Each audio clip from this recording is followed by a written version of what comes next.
Okay. Cossack Crazies, welcome in. This is Jason Salzman with Salz Media. I am joined by my partners in crime, Bill Vincent to my immediate left, Coach Carms to my extended left. We are here at Cossack Field, a final regular season home game for our Cossacks tonight. A matchup with the Beresford Watchdogs. It should be a good one. It is an absolute gorgeous night here at Sioux Valley High School. The weather's incredible. Bill, you said you were trying to do some hunting today, trying to knock out a tag.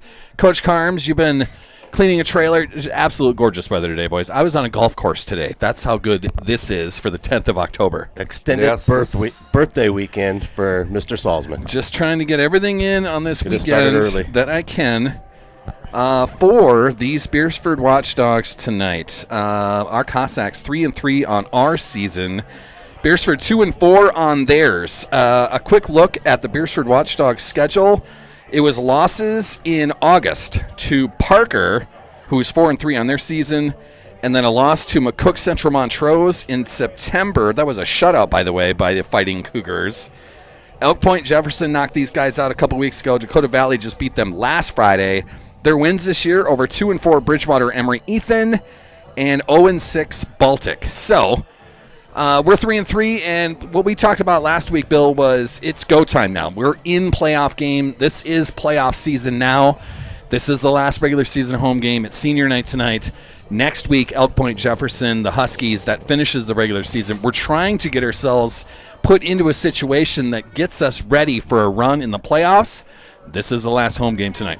Postseason or late season has played out well here for Sioux Valley. Of course, you always want to have one play go differently against Clark-Willow Lake and Dual, and those would be in the win column as well. But we know that those are games that we can be successful in, and we've split with Clark this year as well. But it played out well in terms of Flandreau came to town, good timing for that game, good timing for this Beresford game.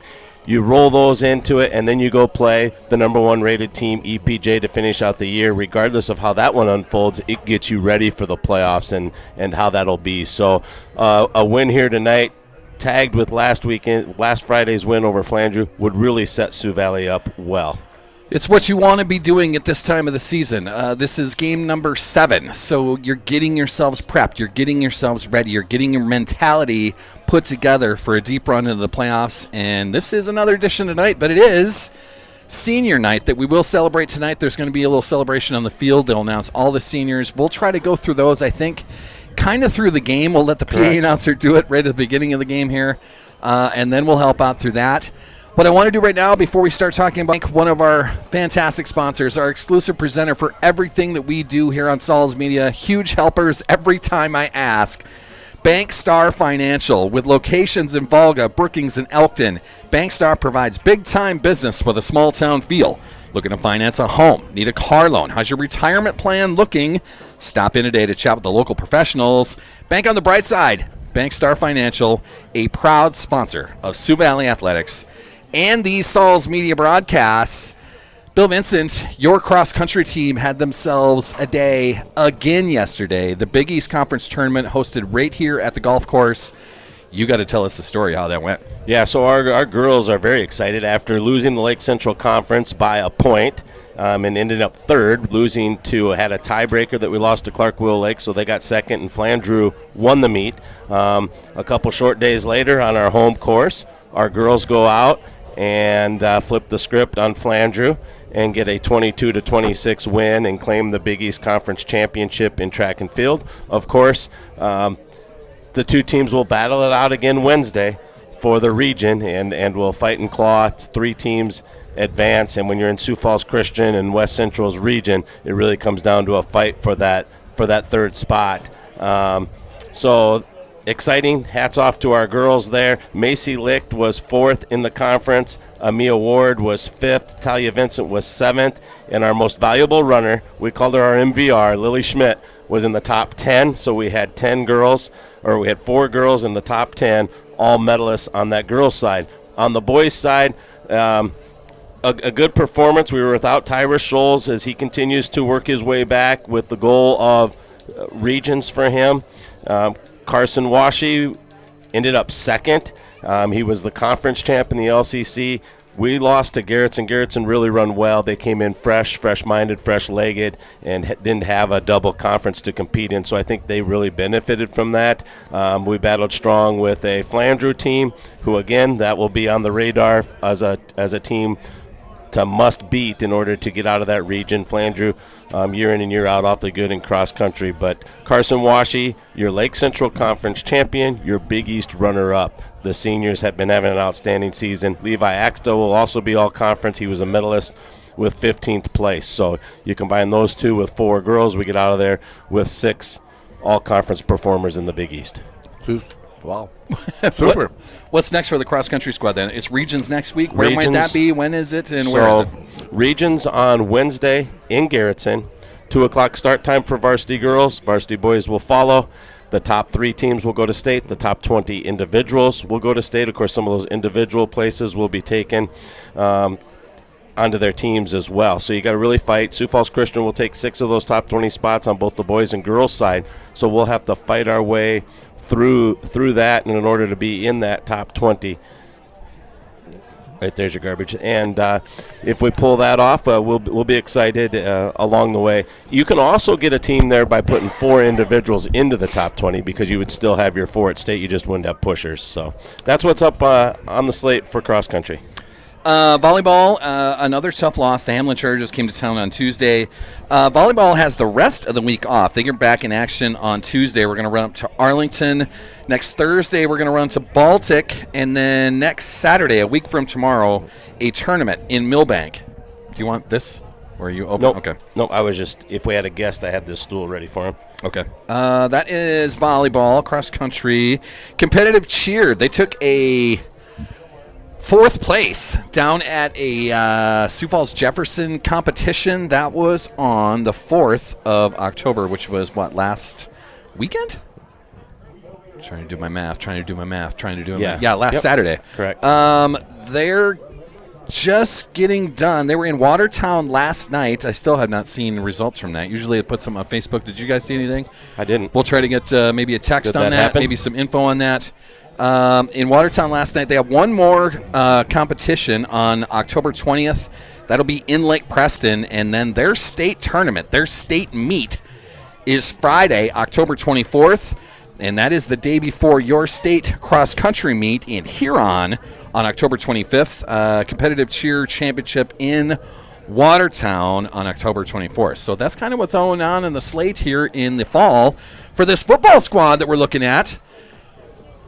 It's kind of up to them as far as what happens after tonight, after next week in Elk Point. They land somewhere in that 11B standings. We're thinking, middle of the pack-ish as far as how they've done so far. Playoff points, they can move a little bit, but that's probably where you're looking, in that 7 to 11 range, somewhere in there. They could be at home. They could be on the road. We don't know yet. They got to play it out, but how far they want to go in the playoffs is kind of up to them once they get there. Yeah, I got a good feeling that we'll be at home to open up those playoffs. I just feel like things will go our way here to finish up the year. And, of course, you also have that opportunity of going in and knocking off EPJ. I know Everyone's got them as a heavy favorite on paper, but we wouldn't have thought that coming into the season. We thought, we're as good as anyone, and we are. So that game could also go our way, which would really propel us up in those seed points. And, at the same time, you got to win the same amount of games regardless of where you're seated for that postseason run. Yeah. No matter where you are, who you're playing, you have to be ready. And, as we talked about right at the beginning of the show here, we're kind of in playoff mode right now. We are. At 3-3, you kind of have to have that mentality. Every week it matters more and more. And tonight, being senior night, being the last regular season home game, we're hoping for big special things tonight and looking for our boys to take off tonight. Fire up the diesel, I think is what we were talking about last week. Rev up the diesel. Carms, what do you got for us? Hey, beautiful weather, perfect for football game, no wind. Looking forward to a good game here. I got to tell you, we've got a surprise guest, Carms, that we're going to throw on your headset over here. And so we're going to slide this headset to you, Coach Guthmiller. Well, who's this guy? Coach Carms is in the house. Coach Guthmiller's in the house. Let's make sure that cord doesn't get hooked. So Jason Salzman, Chad Guthmill, you guys Sure. know each other well from We have met. We talking met. to my throws coach numerous times. Terrible. Why is this guy leaving when I come in? He's not leaving. We're sharing a headset. We only have the 3 headsets, Yep. so we got to put you on one of the Yep. headsets and You everything. want to combine? Maybe we can share both in here. He's good. He's good. Okay. Chad, how we doing, man? We're doing good, guys. How are you guys doing? Guys, I'm so excited to be here. This is going to be an amazing night. Yeah. I think Sioux Valley is going to absolutely crush them. Well, that's good. I like where your head's at. I like where your attitude is. That's good. We heard from Owen and Wyatt. That was the coach's show Monday night, that you work with these guys kind of on the defensive line type of thing. Talk about working with those kids, the senior class that we're going to say and celebrate tonight. Yeah, I don't have a lot to offer as far as when we're talking about the D-line and working with the kids. Yeah. Like, when it comes to coaching, they have their own philosophies, they have their own styles, they have their own techniques. And Coach Fast here this season, who's, first-time head coach, Yep. he is doing an absolutely amazing job. These guys know more about football than I did in year 3 of college football. Like, they understand the goal, Yeah. the I formations, the Mikes, the Ikes, the nines, the logistics and the terminology. These kids have it down to a science. Well, that's good, man. So what I did when I came in was like what I brought in was just how do you beat your guy? Because I'm not gonna, it's just a really fun atmosphere about how you can go against an opponent. Yep. Whatever, like Bill, from basketball, if you're playing guard, how do you defend a guard? Sure. If you're playing center, how do you defend a center? So these are things that I brought to the table, is just talking about how to step up to your opponent, whether he's big, small, little. Like, what do you use? What attributes do you have? And like, I just want to talk to him a little bit, just like one-on-one techniques. So. It's using strength against weaknesses, right? So- Kind of what your Savannah's right here. Kind of using what wrestlers do at the same moment of using their strength against them or using their weakness against them. So tell us a little bit about what to expect out of this Beresford team. Beresford is a passing team. They have some really, really good backs. They have they have a very good line. The problem is with their line is what I'm seeing as an offset for coaches is they're a little bit smaller. Our line is bigger, and so they're going to sit back. I think they're going to want to throw the ball. I don't think they're going to want to run the ball. They're going to try and keep us honest, but I would say 20-30% of the plays are going to be runs, and most of the runs are not going to go up the middle because our defensive line, we're talking about Preston Top, we're talking about Squires, we're talking about Drake Schmuck. Those guys, they're not going to their offensive line, not going to compete against those guys. That's tonight. good to hear. We're They're hoping for not. big things on senior night for sure. It's a great senior class. We talked a couple of names right there. Talk about the senior group, man, and what you've enjoyed so much about playing with these guys, about you teaching with these guys, and being on the defensive side of things. So funny thing is I went through some old photos today, and all of a sudden 6th grade football came up. And I saw my daughter Savannah playing 6th grade football. That's the only year she ever went out. Isabel Blocher went out. Yes. And so did, was it Regina? What's her last name? Who was the other gal that was on that? We got a drone tonight, you guys. We A drone yes. up there. That's So cool. I watched these coaches back then, and I saw Donovan Rose from last year go and run the football, and I saw all these plays, and we're coaching football. And now that we're senior night, one of the most amazing things I see is how well they've developed as athletes, and those are the same teams. So I downloaded that photo, I sent it all to the football coaches, and it's like, or the parents, and I'm like, hey guys, do you remember these days? Like, crazy. how's it going? Was it a Wagner girl? Was that the other gal? Yeah, I think so. Out of the girls. Yep. All right. Yep. And then his nephew, of course. Yeah. Senior Oh on yeah. the Well, squad.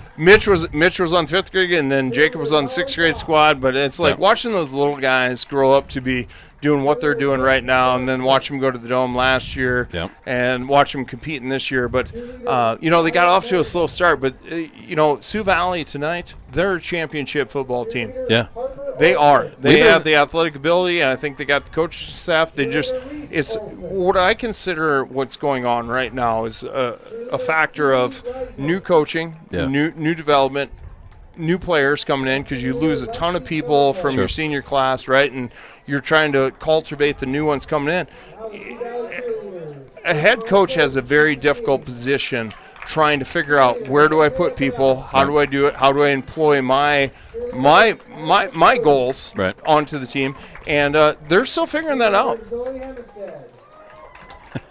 Well, Coach hearing from Miller's someone had his own success along the way. You know what the Dome is like as a player, and some college experience at A couple Northern. decades ago when I was younger, faster, smarter, right? You were there, Bill. There you You've go. been there too. Yep, your Trip Delmont teams went on some great runs.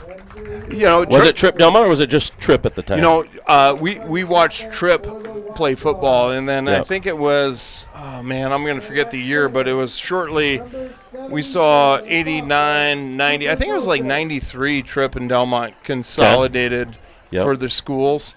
It could be 94. I could be a little bit lax on that. But then Delmont was so close to Tripp that it just became one community no matter what, even though it was Tripp. I'm sure a lot of Delmont kids were long story short, it was like it was a fun time back then, and then Tripp and Delmont, when you consolidated, it felt like one school. Yeah. You And had now the we're Gus seeing Millers, you had the Reiners. Did anyone else contribute, or is that all it took was just those two families? We had two Reiners. We had two Gus Millers. No, we actually had an amazing squad. We had Trent Saber. If I had to go back and recall, we had Trent Sabers at quarterback. He flew in from, I forget the town he actually came from, but he was a newbie. The Reiners were there. I was there, Nick McCracken, who was an outstanding defensive, offensive lineman. And then we had a little guy, he's a freshman that fills the boots, and Adam Schwader fills the boots. You know, those freshmen that can come in and fill those holes are so important to a team. They're not quite developed yet, but if they can just fill a hole, we had two guys. And anyways, talking about Brett, he was pretty amazing player at the time. Anyways, he died at 16 with a heart attack, and tough times even at the thing. But as a football player, and I didn't mean to say Brett. Brent is his little brother. Brian is the player. He was a freshman that filled the hole, and I can tell you right now, I don't think we win a state championship without little freshmen filling in that gap, playing center for us at that time. Well, that's what you have to do at the smaller level, sure. Yeah. Sioux Valley doesn't see a lot of freshmen out there, but they help when they get out there. Give us a couple names, a couple numbers for our fans that are watching from home that they should key in on out of this Beresford team. They're going to see a lot of action from.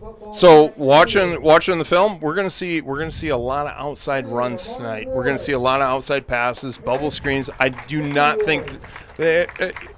I'm going to say that Beresford Watchdogs, if that coach is a smart coach, he's not bringing anything to our D-line. He's going to keep away from them. He's going to try and get into our secondary. Right. And the main thing is like what we talked about with the D-line is ends you got to contain. And the tackles, you guys are going to have to pursue. You're going to have to get after it. You're going to have to get off the ball. If you guys get off the ball and get in the backfield, a lot of the tackles are going to come from backside tackles. You're going to have to chase them down. So you guys need to be super aggressive on every single play, whether it's a pass or a run. When we're looking at the Watchdogs, the threats are 81 deep. Number 81, Tegan Nygaard. Yeah, Tegan Nygaard. If they're looking for a deep situation, they're going to throw it deep to him. They're going to looking for a 20, 30-yard gain with him. They're going to throw it deep. You know, as far as number 11, going to see from Malachi James, right? Yeah, he is a threat any side of the ball, whether it's run or pass. But we're going to see a lot of stuff where he's going to be lined up on the outside. He is going to, if he's lined up on the outside, they're in a slot receiver. They're going to be targeting a pass, and that's what we explained to D-line. It's like, dude, if you see their athletes going out to 5 wide or 4 wide, we're going to see a lot of passing. So I'm looking for our D-line. Sorry, I'm a D-line man. I'm a D-line man. And if you see that, it is like tilt your ears back and head for home, man. Go put that thing away. Get some pressure on the quarterback and break him up. Who's quarterback in this squad? It's going to be number 2. It's going to be Ashton Oberly, yep. And that guy is an athlete. He is an absolutely amazing athlete. Watching film on him, they have given him the ball a lot more since day one. Been going to him a lot more. A lot of quarterback sneaks, a lot of jet sweeps with him. They're utilizing him on the run. He does a rollout play-action pass to the left because he's a right-handed quarterback. I hope our left ends, I let them know. It's like, left end, you're going to be busy tonight because you're going to have to get back in the backfield. You gotta section that off. And the right ends, they don't get a break either because what's going to happen is they're going to pitch to number 3 on their team, which is Hayden Schilling. And Hayden Schilling is a fast back. They'll put him in motion. They'll run him to the outside. And what you're going to see is a quick pitch from a right-handed quarterback going straight to the in motion, straight to number 3 on the backside. And he's a fairly good-sized high school running back. Very, right? He's got to be close to 200, I mean, isn't he's he? number 3, 190 pounds, 6'1". Yep. Dude, he's a solid player, and he's going to be a threat. And our ends need to contain, and our D-line tackles, they need to get penetration. They're going to create plays like we saw last week with, 2 interceptions? Yes. Kind of jump-started us, right? That pick 6 from Hunter Steinhaus. And then we always talked about Coach Jason Salzman, Coach Carms, and I talked a lot about that kick return from Dan Ziesen. Right when Flandred kind of had the lead and the momentum. Game changer, totally. You know, the fun thing when we're talking about football is that everybody who has an aspect or a position on the team is, and I call the D-line a unit. If they do their job, they will get 0 credit, right? But you open up interceptions, pick 6s. Hunter Steinhaus gets a pick 6, right? You got any key injuries or anything? No, I'm a little worried about from last week. We're going to look at see if Dan Ziesen's playing tonight. We had a couple concussions protocols going on, so Dan Ziesen's a worry. He told me he was going to be ready to go. Now, of course, sometimes kid talk is different than trainer talk. Or coach talk, for that matter. We'll see what happens tonight. What we've been seeing on the video is celebration of senior night. There's a lot of pink out there as well. The football team doing their part for breast cancer awareness, wearing their pink. What we have to do now is send this down the field. We're going to do a little Star Spangled Banner out there. We'll go through some starting lineups that we have up here in the booth once we come back. But don't go anywhere. Cossack Crazies. Sioux Valley football coming up next.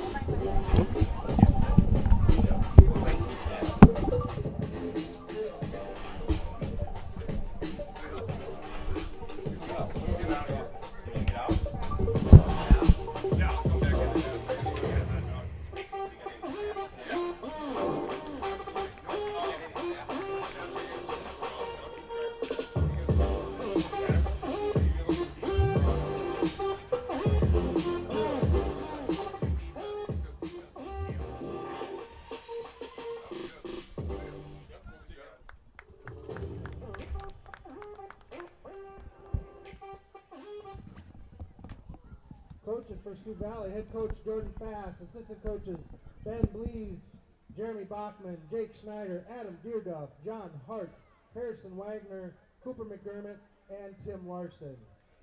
Officials for tonight's game, the referee is Chuck Jones, umpires Aiden Swift, head linesman is Nathan Punt, line judge is Matthew Wilson, back judge Kelly DeBerg.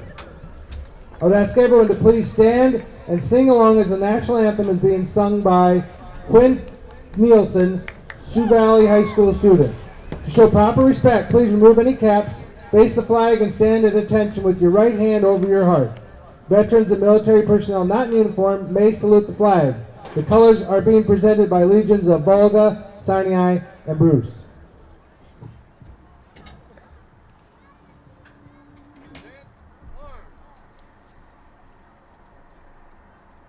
Oh, say, can you see by the dawn's early light what so proudly we hailed at the twilight's last gleaming, whose broad stripes and bright stars through the perilous fight o'er the ramparts we watch, we're so gallantly streaming. And the rockets' red glare, the bombs bursting in air, gave proof through the night that our flag was still there. Oh, say does that star-spangled banner yet wave o'er the land of the free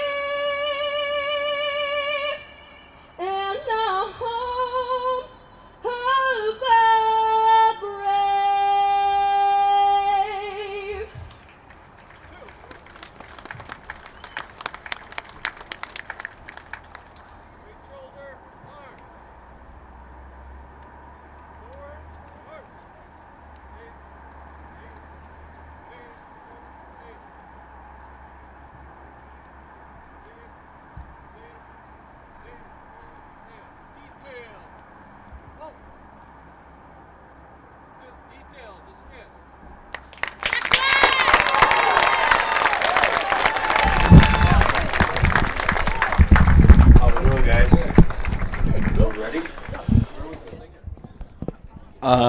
We don't know either, man.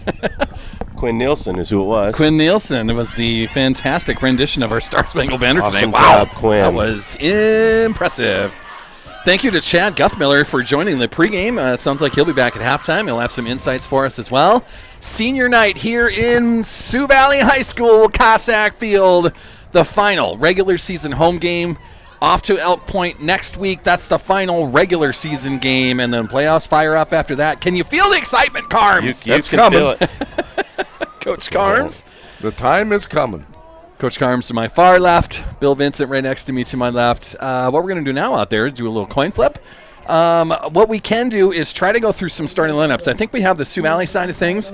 Starting lineups brought to us tonight by CC's Bar and Grill, downtown Volga. Amazing Chislik burgers, chicken, and more. If you head down there with a family, get the bucket of balls. Good friends, good food, good times. CC's Bar and Grill. For the Sioux Valley side of things, Bill Vincent. Who are our... Oh, you have the Watchdogs there. I'll go on the Cossack side. To the Cossack side. Braden Danzizen, Logan Moan, Wyatt Hart, Mitchell Guthmiller, Broden Teskey, Tobin Squires. You're also going to see on that line, number 50, Marcus Olson, number 54, Preston Top, number 52, Drake Schmuck, number 56, Andrew Gunderson, and number 77, Wyatt Nelson. Some people you're going to see in that lineup.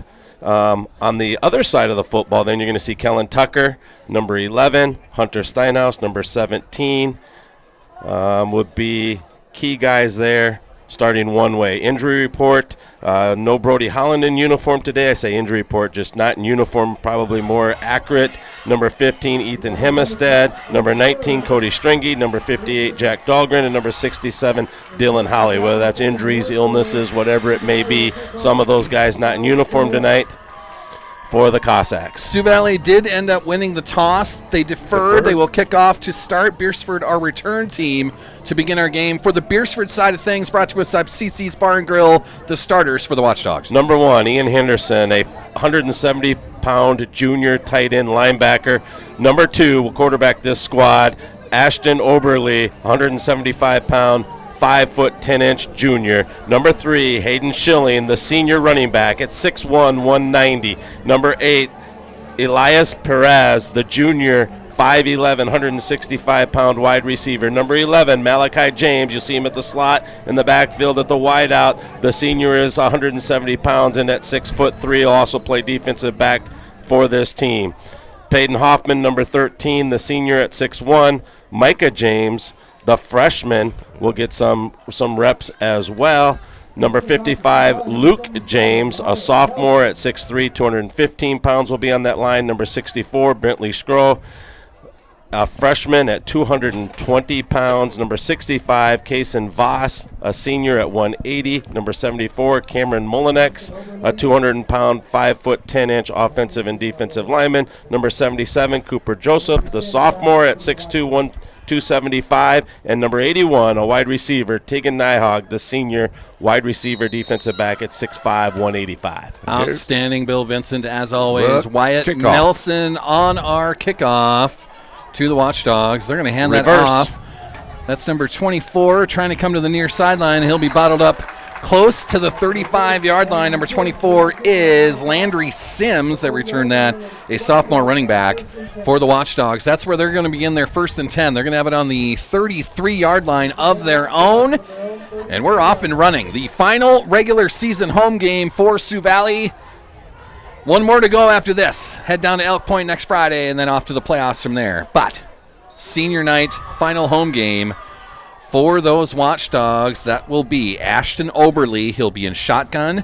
They are 4 wide, Bill Vincent. And Schilling will be just to his left in that backfield. Looking to run it first off. That's kind of off of the left guard. A short gain. He might have got to the 35, maybe the 36. We'll give him a gain first tackle of 3 on that, looks like. No, we'll give it 2, so it'll be... There he moved. I was looking at the chain gang. 3 yards. You were 3 right yards on time. the gain. That'll be 2nd and 7 coming up. Mitchell Guthmiller, last week's player of the week. 1 tackle already tonight. Yeah, his 4 touchdowns against the Flandreau Flyers made it kind of easy to give him a Subway sandwich. So we'll hope for the same tonight. There is a short pass out to a wide receiver, left side, far sideline. Not Nice really tackle. anywhere to go. That was Malachi James on the receiving end of that. A couple yards there. It'll be 3rd and long. Looks like 3rd and long, 5, maybe 6 yards for the Watchdogs. Beautiful night here at Sioux Valley. I got to say, it was a beautiful afternoon. I was on a golf course today, man. It's been gorgeous all day. I've been ready for the fall temperatures to arrive. And today was kind of that. It was low 70s on a golf course today, but wow. Birthday weekend for Birth Jason weekend Salzman. for me, and what a Friday to begin it. They're Beresford drops throwing. into pass. That's a screen right up the middle, and it'll be dropped. Broken there up by a- Hunter Steinhaus. Was there a flag out there? I There think was we have not. a flag out there. No. Was there? Yeah, referee and Well, the side judge are going to they talk are gonna about talk something about here. it.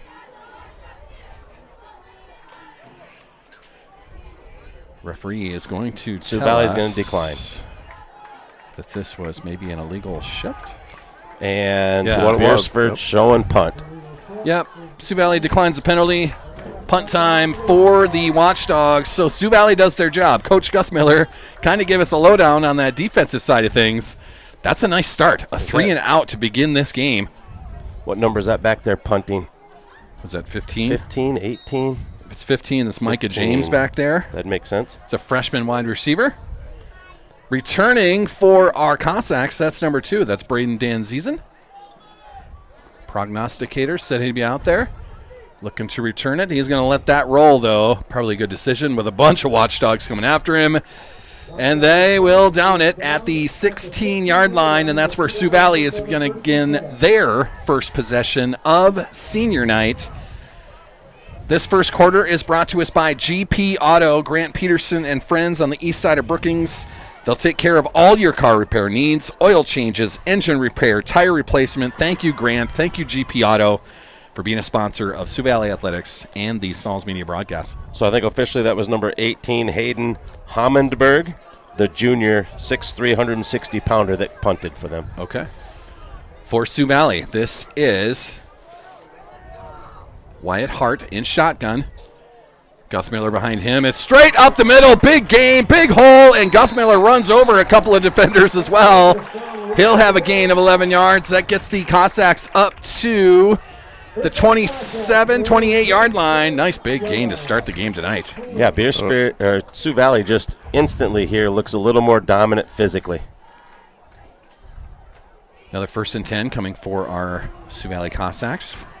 Why not give the guy who scored 4 touchdowns the first touch? Wyatt Hart in shotgun. He is the running back once again, Guthmiller. They hand it to Again. him once again, straight up the middle. No one stopping him there, and now he's loose. The track star. 2 carries on the night, and he's got them both, and that will be a touchdown, Sioux Valley. Mitchell Guthmiller takes it straight up the middle, 2 plays in a row, 12 yards on the first try, and the last 67 yards. 72-yard 72 touchdown run yards. officially from the PA anyhow. Mitchell Guthmiller, big run there. And Sioux Valley's on the board already. We don't seem to have a place kicker this year, so we're going to try the 2-point conversion once again. Wyatt Hart is in shotgun. Guthmiller behind him. Dan Season wide to the right. Wyatt Hart's going to keep that, try to go around the right nowhere to side, go. and he will be bottled up, so the 2-point conversion fails. But 2-play drive for the Sioux Valley Cossacks to set the tone, and it'll be 6-0 as we head a little bit farther into this first quarter. A nice start by our Sioux Valley offense. It was. Big spark. That was credit to Case and Voss on the tackle there. What a big spark from Guthmiller. First series. $1,000 scholarship. The winner will be announced at the end of the third quarter. 2-point conversion failed, and we're at 6-0. 6-0 here, boys. That's the way you want to start a game. Yeah, we've talked about setting a tone, starting to play that playoff type of mentality, and that's a great start right there. We went through the season that Beresford has had. Their 2 wins this year are against 2 teams that are not very good this year. So let's take advantage of that. If they don't have the personnel to have a lead, then don't give them one. So last week it was the defense, Hunter Steinhaus, who sparked our night and got us started. This week it's the offense, which is good to see. And then they just know, hey, Guthmiller's getting those touches. Reminds me of those first few touches in the season opener up at Clark Will Lake. It was like, hey, stop Mitchell Guthmiller first, and then we'll go from there. And I think Sioux Valley's back to that mindset, and their confidence is growing. You talk about the defensive line. We got to talk to Coach Guthmiller pregame. You can see that out here. Confidence growing amongst the squad. Wyatt Nelson on the kickoff once again. A squibber this time. That's a live ball. Picked up at about the 32. Someone with a missed tackle. That is number 30, I think, picked it up. He will get to the middle of the field and then be brought down. Number 30 for the Watchdogs is Dexton Miller. That is a sophomore running back. And we're going to go number 42 with the credit of that tackle. Did we decide that's Qualley? Yeah, that's Patrick Qualley. Okay. Yeah, he still has a number that is not on our rosters, except for the fact that he was 42 or 54. That's why it was confusing us. So he's got two numbers on the roster. Tonight, he's number 42. Beresford, 1st and 10 for them. They're at the 42-yard line of their own. They'll hand that off straight up the middle. Nowhere to go there. A host of Cossacks to bring him down. It's a short gain. They're going to say he got one out of that. Not much. It'll be 2nd and 9 coming up. Ball will be on the Beresford 43-yard line. Preston Top, one of those guys in on that stop. Was that number 20 that ran that? Bennett Farley? I think I saw 20, maybe not. So Beresford now, 2nd and long. They have 3 receivers. That's trips to the right, the near sideline. It'll be Oberle in shotgun. Deep. He's rolling to his right, looking to throw. Not really anywhere to throw it. Steinhaus on the defensive play. He was trying to get it to Tegan Nyhog, the senior wide receiver, but it was a little bit wide, incomplete. And now we've got 3rd and 9 coming up for the Beresford Watchdogs. Flood right there for Beresford, just having a receiver option at about every yard marker, every 5 to 10 yards down there for him to choose from, and everyone was well covered. This Sioux Valley squad, since when the dual game, when they really went back to work on maybe some defensive back reps and things like that, have really done a good job the last 2 weeks at shutting down the pass. Beresford will come out 4 wide as far as their offensive set. It's Oberle in shotgun. He's got Malachi James next to him. Blitz up the middle. There's Pressure. a big rush up the middle. Broken up by Guthmiller. Guthmiller with the breakup. He was looking for number 30. That is Dexton Miller. He had hands on it, and it was Guthmiller who was going to play his next level of football at SDSU. He says, yeah, I'm going to SDSU, but I'd like to catch Uncle Chad and get a state title under my belt before I go do that. Yeah. Well, let's see it, Mitchell. Let's do it. So the Sioux Valley defense forces the 2nd 3 and out. Once again, punting. What is the number on that? I believe that's number 18. That's who punted last trip. Holmenberg, a junior wide receiver. He gets it away. Couple pretty good punts. Dan Ziesen waiting for it, but it'll be a Sioux Valley bounce. Still coming back to the middle of the field, and finally Beresford gets a hold of it at the Sioux Valley 37-yard line, and that's where Sioux Valley will start. Possession number 2. This possession brought to us by the Man Cave Barbershop, a fantastic barbershop on South Madary and Brookings. Alicia and friends, they'll take care of all your hair cutting needs. Coach Carms, when you need a haircut, go to Alicia. There you go. It's a great place to go. Thank you, Man Cave Barbershop, being a proud sponsor of all these Stalls Media broadcasts and Sioux Valley Athletics. For the Cossacks, Wyatt Hart in shotgun. He's got Guthmiller behind him. Well, that looks like Teskey that is in kind of an H-back situation. Feed the man again. Guthmiller, another big gainer. He gets to almost the 45-yard line. They're going to put him down at the 44. That's a gain of 7. Ian Henderson getting the tackle for Beresford. We'll give him a gain of 6. We'll say 2nd and 4 coming up, Carms. All righty. It's going to be a whole lot of Guthmiller tonight. Yeah, that was Guthmiller up the middle once again. And you like to look with Teskey in there, too. Gives you another blocker when he's in that backfield with him. Yeah. Wyatt Hart in shotgun. That is Logan Moan in the backfield this time. Guthmiller in – no, that's Teskey in motion. Sorry. Teskey again. Maybe Guthmiller more on of the same. Near sideline. Logan Moan will get that handoff, take it around the left side, fights off Nice one trap. tackler, fights off 2 more, and now he's still loose! And he's not tripped There up. He goes fights Moan. out of that. Logan Moan will bust it from 46 yards out. I did my math quickly there. 56 maybe. Logan Moan Yep, it's 6. Fantastic. fights off a tackle around the left side, gets out of another tackler's hands in the linebacker level, and then survives Great to see him break a couple tackles. the diving tackle and bust it down the near sideline. So that is 4 plays for Sioux Valley and 2 touchdowns in their 2 possessions. 12-0, an early lead here in the first quarter. Sioux Valley would go for 2 points once again. That is Wyatt Hart in shotgun. He's got Logan Moan next to him. Hand off to the man in motion, Mitchell Guthmiller around the corner. He'll walk in front of the pylon, and it'll be a 14-0 lead for our Sioux Valley Cossacks. 2 possessions, 4 plays, 2 of them go the distance. Beresford has had the ball twice. Both of them have been 3 plays and then a punt to Sioux Valley. And Sioux Valley's had the ball twice, 2 plays that have both gone for touchdowns. And quickly, we're setting at, what, 16-0? 14-0. 14-0. I mean, if you're a team like the Cossacks here in your home field, the last regular home game of the season, boy, what a way to start. Senior night 2 for drives, these boys 2 as well. touchdowns. Playing off the energy that they built last week. Yeah, Can't they really just see a different confidence in this squad. We've had some games this year. Frustrating, I guess, would be a word to describe some of it. The homecoming game and the finish that happened there, unbelievable, first off, but that's just kind of the way that Sioux Valley has gone this year. Had a couple of tough breaks, all those games winnable. This team could also be talking about trying to go 7-0 tonight. They could have won at St. Thomas More. Obviously, we beat Clark in one of those matchups, and the dual game came down to a walk-off miraculous play that you see finish, once in a great while in high school. So our Sioux Valley kids, man, they've been battle-tested for sure, and it's still a long road. It's not like the playoffs are easy, but if they can get on that run where they can put things together, they can go deep into the playoffs if they really put their minds to it. They have the talent to do it. Let's keep building, and let's do what Winter did earlier today, 64-0 over Lakota Tech. Yeesh. That's a big number. Wyatt Nelson on the kick once kick, again. nice. It's Perfect a bouncer, spot. picked up. Oh, what a near hit. Sideline. Big shot there. Who was that? Who's coming off the bottom of that turf? Right That's there, Johnny Vermillion. Johnny. It was number 30 on the carry. That is Dexter Miller for the Watchdogs. And it was Johnny Vermillion that Johnny said hello.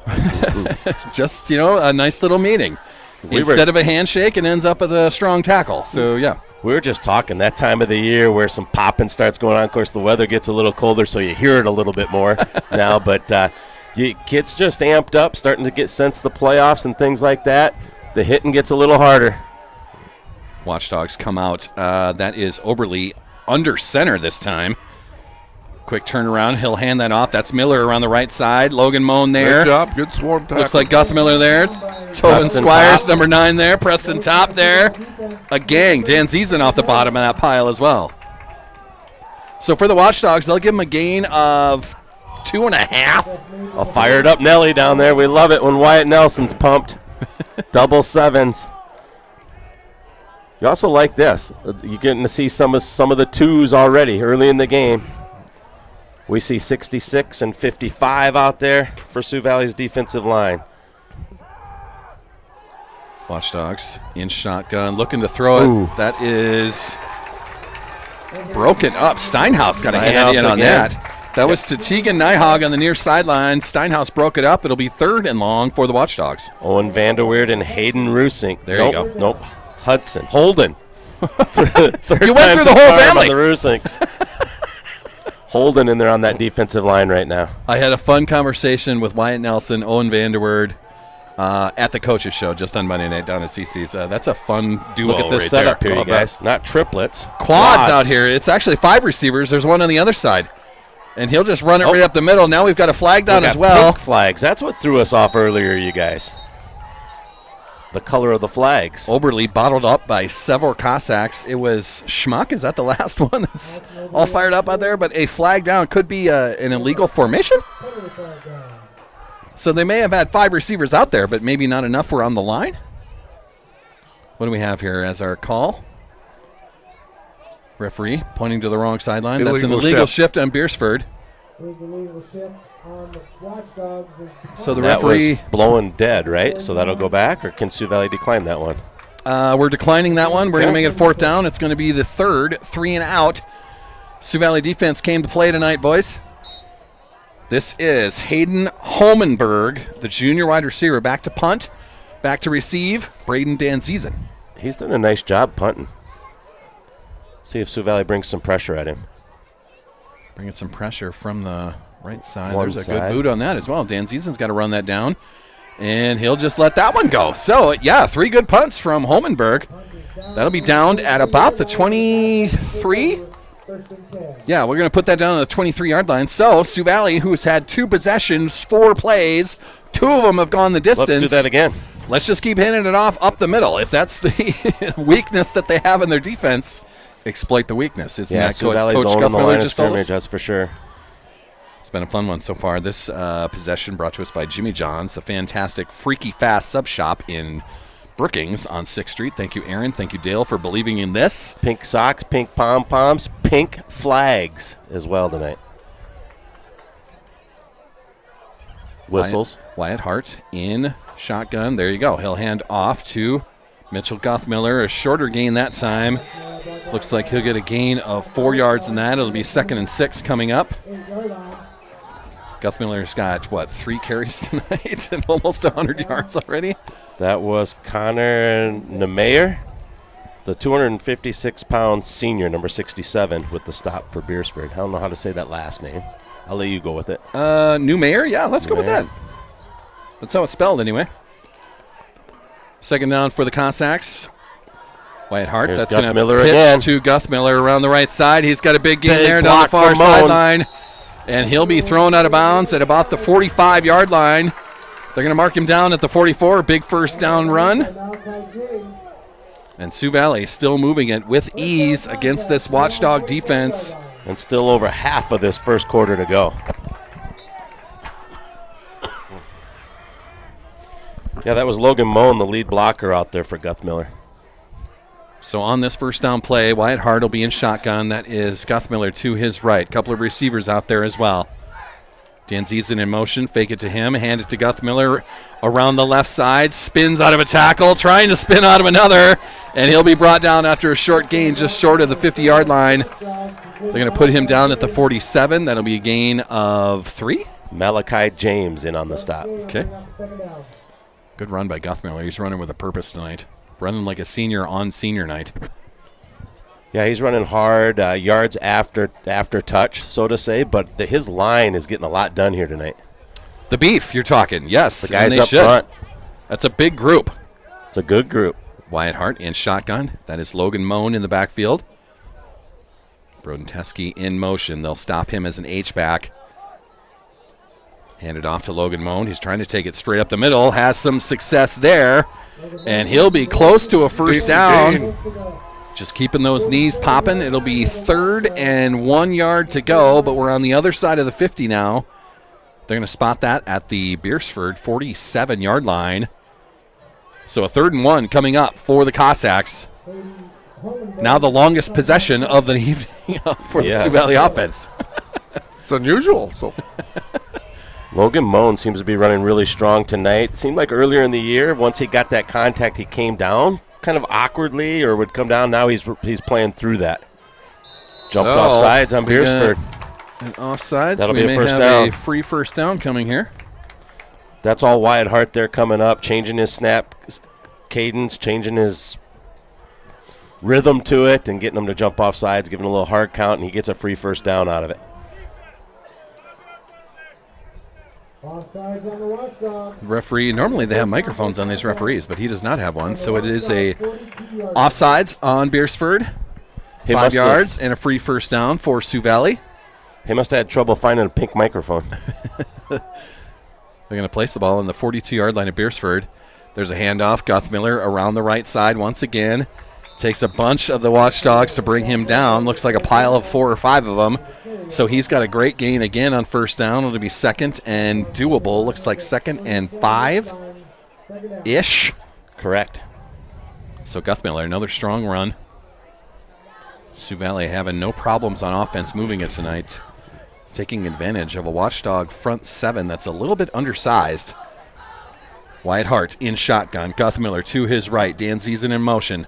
Fake it to Danzizen. Wyatt Hart's going to take it around the left side, and he'll be met at the 35-yard line and brought down. It'll be 3rd and short this time, the first 3rd down of Sioux Valley's offensive night. We had the one where we came up and made the hard count and got the first down. Oh, there you go. Yeah. Number 1 will be Ian Henderson getting credit for that tackle. On the Cossacks. Bring back 5 yards. So we got a penalty down there going against our Cossacks. Yeah. What was the call? Or referee out there is going to tell us. We had an illegal shift. So that'll back us up 5. Repeat 2nd down coming, but that makes it 2nd and 10 where they have that place. Ball's on the 42-yard line of Beresford once again. So another try at 2nd down. Whitehart is in shotgun. That's Broden Teskey, the H-back. He's now on the right side. Guthmiller will switch. Broden Teskey will switch. And Whitehart's just going to take that snap and keep it. Follows Guthmiller through the hole.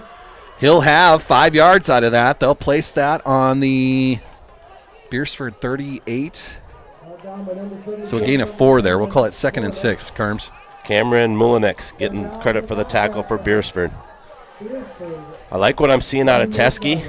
Yeah. The blocking that he's doing, they're moving him around, and they're running behind him. The offensive line in general, too. Yes, correct. Making great holes tonight. This is an offense that's running with purpose tonight.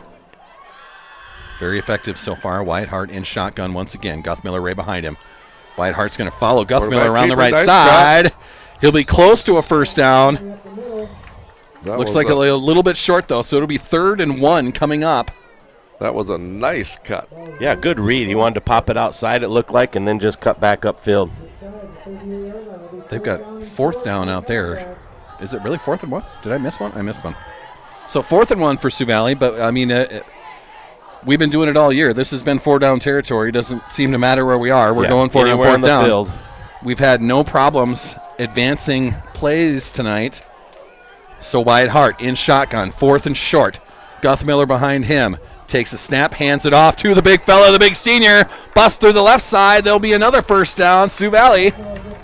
Ashton Oberle, the quarterback, brings him down. He'll be tackled at the 24-yard line of the Beresford Watchdogs. So another first down coming up for Sioux Valley. Still 2 minutes to go here in this first quarter. Sioux Valley up 14-0. 5 first downs already tonight to Beresford's 0. Leading tacklers, there hasn't been a lot of opportunities to make a tackle, but Top has 2, been credited with 2, Qualley 1, Guthmiller 1, Hart 1, and Johnny Vermillion a tackle. Wyatt Hart in shotgun. That is Logan Moan to his right. No, that's Guthmiller out there. Sorry, they run a kind of an option play, a pitch out to the far sideline. That's another first down, and Guthmiller will be taken out of bounds inside the 10-yard line.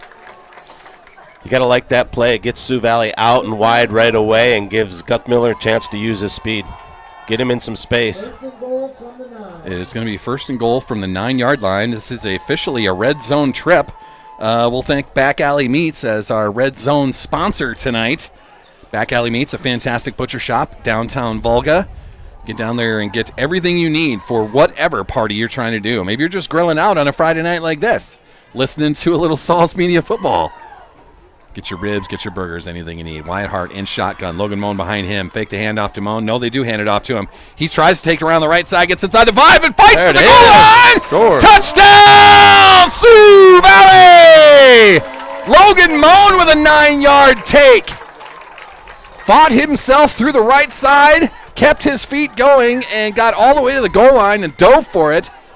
Great run, Logan Moan. I love what I'm seeing out of Logan Moan tonight. The yards after contact, being able to take the hit, still make something positive out of it.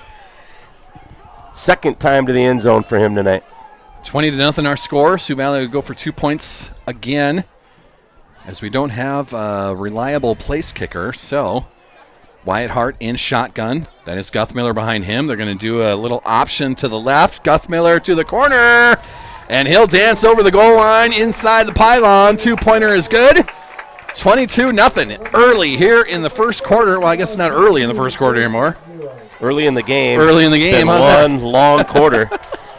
Yeah, Sioux Valley making quick work tonight of things. They've had 3 possessions. 3 touchdowns come out of those 3 possessions. It's been a very effective night on offense.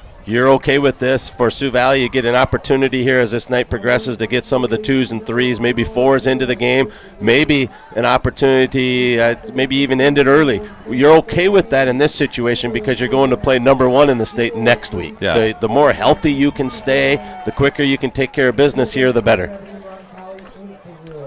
Yeah, very effective so far. If they want to end this game early, have at it.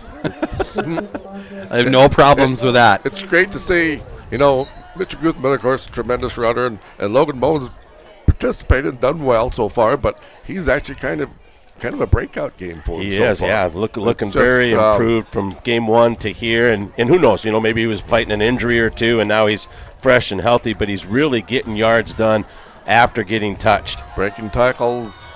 I think he broke 3 in that one play. Guthman, Elk Point Jefferson's trying to do a lot of the same, you guys. They're up 22-0 on Flandreau in the first quarter. Over the Flyers.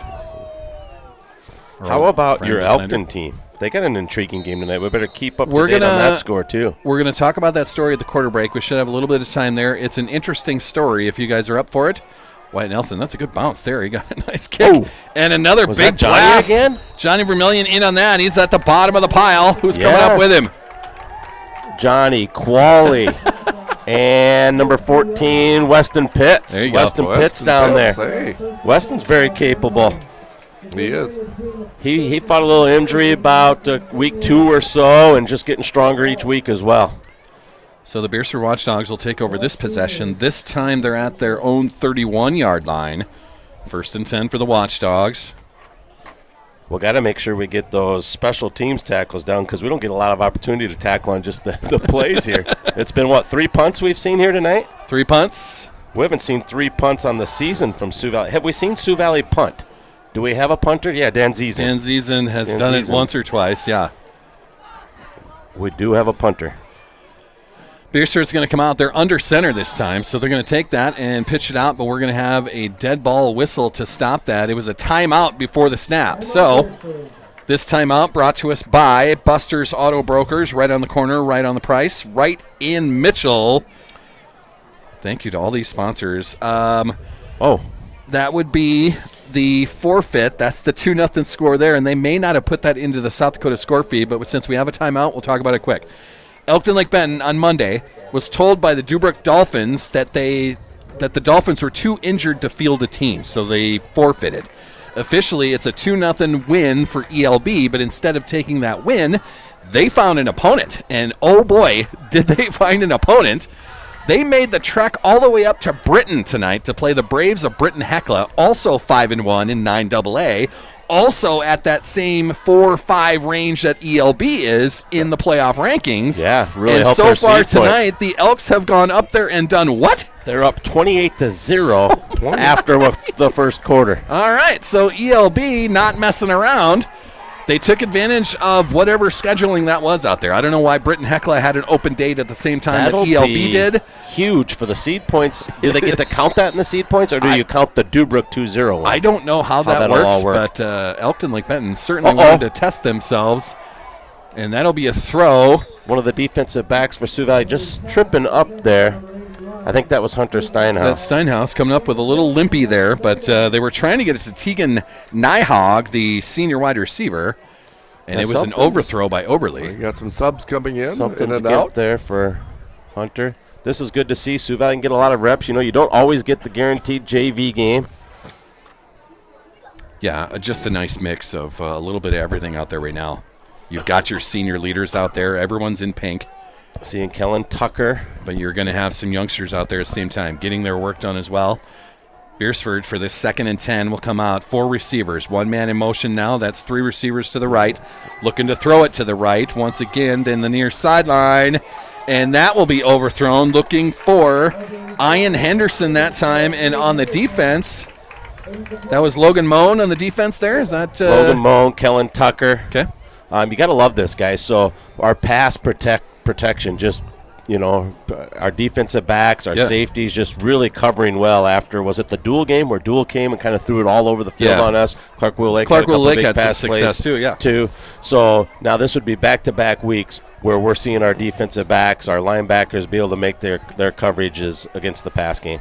We've talked about it for 2 weeks now at least, of trying to put it together, getting that playoff feel to it, and that's how it seems to be playing both sides of the ball tonight. Teske. Oh, hello. Overly trying to get around the left side. He will be chased down. That's Braden Dan Ziesen getting off the pile.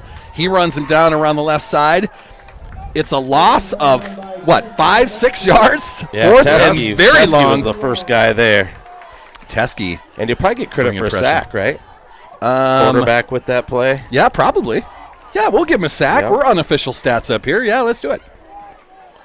The loss makes it 4th and 17, Carms? Is that what I'm seeing out there? 4th and 18? Oh, yeah, boy. It's So, punting once again. This is Homenberg. And it'll be Braden Dan Ziesen waiting just on the other side of midfield. Another great punt. Wow. high punt, but short. Dan Ziesen's just going to get away from it. Trying to It's get a out of the way. Beresford Moan doing the bounce. same. That's definitely been a strength for Beresford tonight, their punting game. Their punter, really talented. Well, he is getting a workout through this first quarter. And for Sioux Valley, Dan Ziesen just gets out of the way of that. Beresford were down it at the Sioux Valley 42-yard line, and that's where the Sioux Valley possession here will start. It's been 3 possessions so far for Sioux Valley.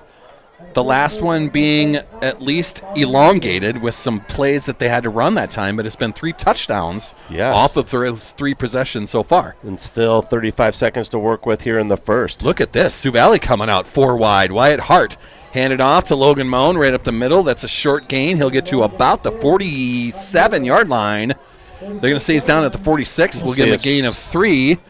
And I'm not sure if we'll run another play here in the Sioux first Valley quarter. tries to get another play off here. 20 seconds to work with.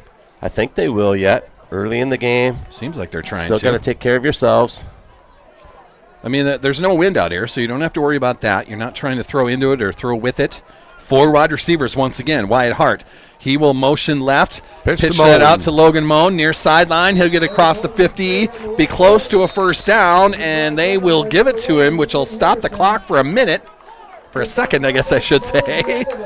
And it will be end of the first quarter. So it'll be 1st and 10 coming up for the Sioux Valley Cossacks on the Beresford 47-yard line when we come back into the second quarter. Second quarter is going to be brought to us by Big Sioux Plumbing. Hold on, Bill. Water problems at home or your business can be flooding. Neil is a big Sioux Valley supporter, especially with the wrestling program. Big Sioux Plumbing specializes in residential and commercial plumbing, new construction, remodels, and service. Thank you, Big Sioux Plumbing, a new sponsor for the 25-26 campaign. Bill Vincent, a rundown of said whatever you have there. 4 punts from Beresford. we know that. They have punted well, so Sioux Valley's always taken over in their own possession. It opened up with a 72-yard touchdown run by Mitchell Guthmiller to make it 6-0. The 2-point conversion failed. Then it's been Logan Moan. He scored 2 touchdowns on the night. One took it to 12-0. The 2-point conversion good by Guthmiller. More of the same on his second touchdown with Guthmiller following it up. And that takes us to our current score of 22-0, the Cossacks. And they'll have the ball here to open up the second quarter. They'll get the ball first to open up the second half as well. Looking for that Belichick double tonight if we do go to a second half. The way Sioux Valley's been moving the ball on offense, we would love it if they blow someone out and take this out at halftime. That'd be fantastic. Well, we haven't seen it in a while. What Let's the staff and the people down there would be to get out of here healthy, Yeah. heading into that big EPJ game next Friday. Exactly. Wyatt Hart in shotgun, looking to throw it this time. He's got Kellen Tucker. He's got Mitchell Guthmiller near sideline. Jumps up for it, but he was out of bounds when he touched it, so an incomplete pass on first down. It'll be 2nd and 10 coming up from the Beresford 47-yard line. Good coverage down there by Ashton Oberly for the Watchdogs. I didn't think he turned and made a play on the ball, but I think Guthmiller was out of bounds. He was out of bounds by the time he touched that, so it just wasn't going to be completed one way or the other. Good to see. Yeah, I like the play call. They have to try to throw it as well. I mean, we've seen times in this season where they have not had the best luck running the ball. This is a good time to work on some of those passing plays and see if that works out as well. Wyatt Hart in shotgun. He'll hand that off. That's Guthmiller around the right side. Big gain there. He gets across the 40. That's just across the 40, so we'll get him there. It'll be 3rd and 3 coming up for our Cossacks. Another strong run by Mitchell Guthmiller. He was our player of the game last week, earned himself a Subway sandwich. get some names in your head about who you would like that to be, but Guthmiller making his case for it once again. Yeah, it's probably an easy choice if the game ended after one quarter to be Logan Moan. Sure. But we got a lot of game to play. Wyatt Hart keeps that. He's fighting around the right side. He'll get past the 30-yard line. That'll be another first down for the Sioux Valley Cossacks. 1st and 10 from the Beresford 30. Wyatt Hart with a strong run right there. We saw a whole lot of Wyatt Hart early in the year, but it was almost too much. Where it seemed like had to be him over and over when everyone was keying on Guthmiller. Now it seems like this Sioux Valley offense becoming more balanced, a lot of things to go to. I love the way they're running the option tonight. I love the way they're bringing Teskey inside and getting some blocks. Wyatt Hart in shotgun. He'll turn and pitch that to the left. That's Guthmiller. Far sideline, getting to the line of scrimmage, just past that. They'll give him a gain of 1 where they put that and mark it at the Beresford 29. 2nd and 9 coming up for Sioux Valley. Just trying some different things. We haven't seen a lot of those pitches yet this year. You just talked about that right there. Just trying some different things. Once you get into the playoffs, everyone knows. Everyone has huddle now. They can see what you've been doing. And instead of being predictable in that sort of sense, you're just trying to figure something else out here. Make someone else worry about some other formation, some other play, maybe another breakout player. One thing we haven't seen yet tonight is Tobin Squires. I think we'll see that here coming up. Wyatt Hart gets a audible, it looks like, from the sideline. He's got Guthmiller to his left. Dan Ziesen will be in motion now. And now we've got a whistle. That'll Probably stop play here for a minute. Maybe Sioux Valley called the timeout. Yeah, So Jordan Fast wants to talk about it. This timeout is going to be brought to us by Shorty's Hotbox Food Truck. So, big or small, Shorty's Hotbox can serve a group from our food truck, or they love attending festivals and fairs. Contact Kim for a customized quote. Shorty's Hotbox Food Truck. They'll be busy with Hobo Day festivities. They're going to be on the downtown Main Street area tomorrow, I would imagine, once the game is done. Big Hobo Day for the South Dakota State Jackrabbits. And that's where Mitchell Guthmiller has already agreed to sign on and play for. His football is going to be next level. Interesting game going on in 9AA. Howard, the number 4 team in the state, beating Garrettson 12-7. Okay. What else do we got in 11B, guys? MCM's up on Baltic 13-0. St. Thomas More's up 13-0. Those games in the second quarter. EPJ now 29-0 over Flandreau in the second quarter. Sioux Valley comes out of that timeout. Wyatt Hart in shotgun. He's going to hand that off to Guthmiller straight up the middle. Fights off one tackler, and they'll bring him down on the other side of the 25. Looks like they'll place that at the 23 of Beresford, making it 3rd and 4 to go. But another strong run up the middle, maybe towards the right side for Guthmiller. 3rd and manageable here. Clark-Will Lake beating Mobridge Pollock. Big game. Mobridge Pollock undefeated. They have Clark-Will Lake and Dual to finish up the year. Wyatt Hart will hand that off. That's Guthmiller right up the middle. He's got a strong run, fighting off a couple of tacklers. Gets inside the 15. It's another red zone trip brought to us by Back Alley Meats, the best butcher shop in the area. Head on down and talk to Dan and friends. Get everything you need at Back Alley Meats. Guthmiller, another strong run right up the middle. 1st and 10, Sioux Valley. They place the ball in about the Beresford 14-yard line, so 1st and 10 from there. They can still get a first down yet. Wyatt Hart in shotgun. Guthmiller to his right. Dan Ziesen in motion. They'll hand it off to Dan Ziesen around the right side. He's got some blockers out there. And now he makes the cut, and he will dance across the goal line. Touchdown, Sioux Valley! Braden Dan Ziesen gets in on the fun. 28-0 with 9 minutes to go in the first half. That touchdown run from 14 yards out. Braden Dan Ziesen right around the right side, end around, and he makes it work. What a great cut at the end there. Yeah, just some great blocks. Here comes Owen Vanderweerd in for the offensive line. Dan Ziesen out. See if I can get a little bit closer. The closer I get, it's a little bit more blurry, but you can see it a little bit better. Just the formation of it. Wyatt Hart in shotgun. Logan Moen to his right. A couple of receivers out there. Wyatt Hart will take that snap, fake it to Moen, and he'll take it around the right side, getting close to the goal line, and he plunges in The 2-point try successful for Sioux Valley. And they are off and running 30-0 now for our Cossacks here on senior night, the last regular season home game, and they are making it count so far. Yeah, Sioux Valley just off to a great start here, 30-0. Of course, watching their counterparts for next week, Elk Point Jefferson, they're doing the same in Flandreau tonight. Both teams probably trying to take care of business. Even if the game wouldn't end early, they're going to want to get their stars out of the games over in Flandreau and here tonight in Volga. Yeah, we talked about Mobridge Pollock, and they're behind the Clark-Willow Lake. I kind of predicted Clark-Willow Lake and Dual get the W's over Mobridge Pollock. That would drop that Mobridge Pollock team to 6-2 when the season ends. Okay. Be interesting should that happen and where things fall. Then you would end up with your undefeated teams. Of course, you still have some power points to factor in there, and the bonus points that you get for if you complete an undefeated season and different things like that. So those seed points will mix around and play out for those teams who do run the table and go undefeated. Yeah, until everything shakes itself out, it's just fun conversations to have of where we're going to go, what are we going to do, are we going to be at home? Yeah, it's just going to have to play itself out. And it becomes way more predictable when you put the pen and pencil to it. Sure. and see what the matchups look like. You can kind of see where things fall. That'll probably be more of our pregame next week down in Elk Point of talking about if we win, here's where we go. If we lose, here's where we go. Yeah. A lot of fun with that last regular season home game. Sauls Media will be there. We'll be in Elk Point next Friday.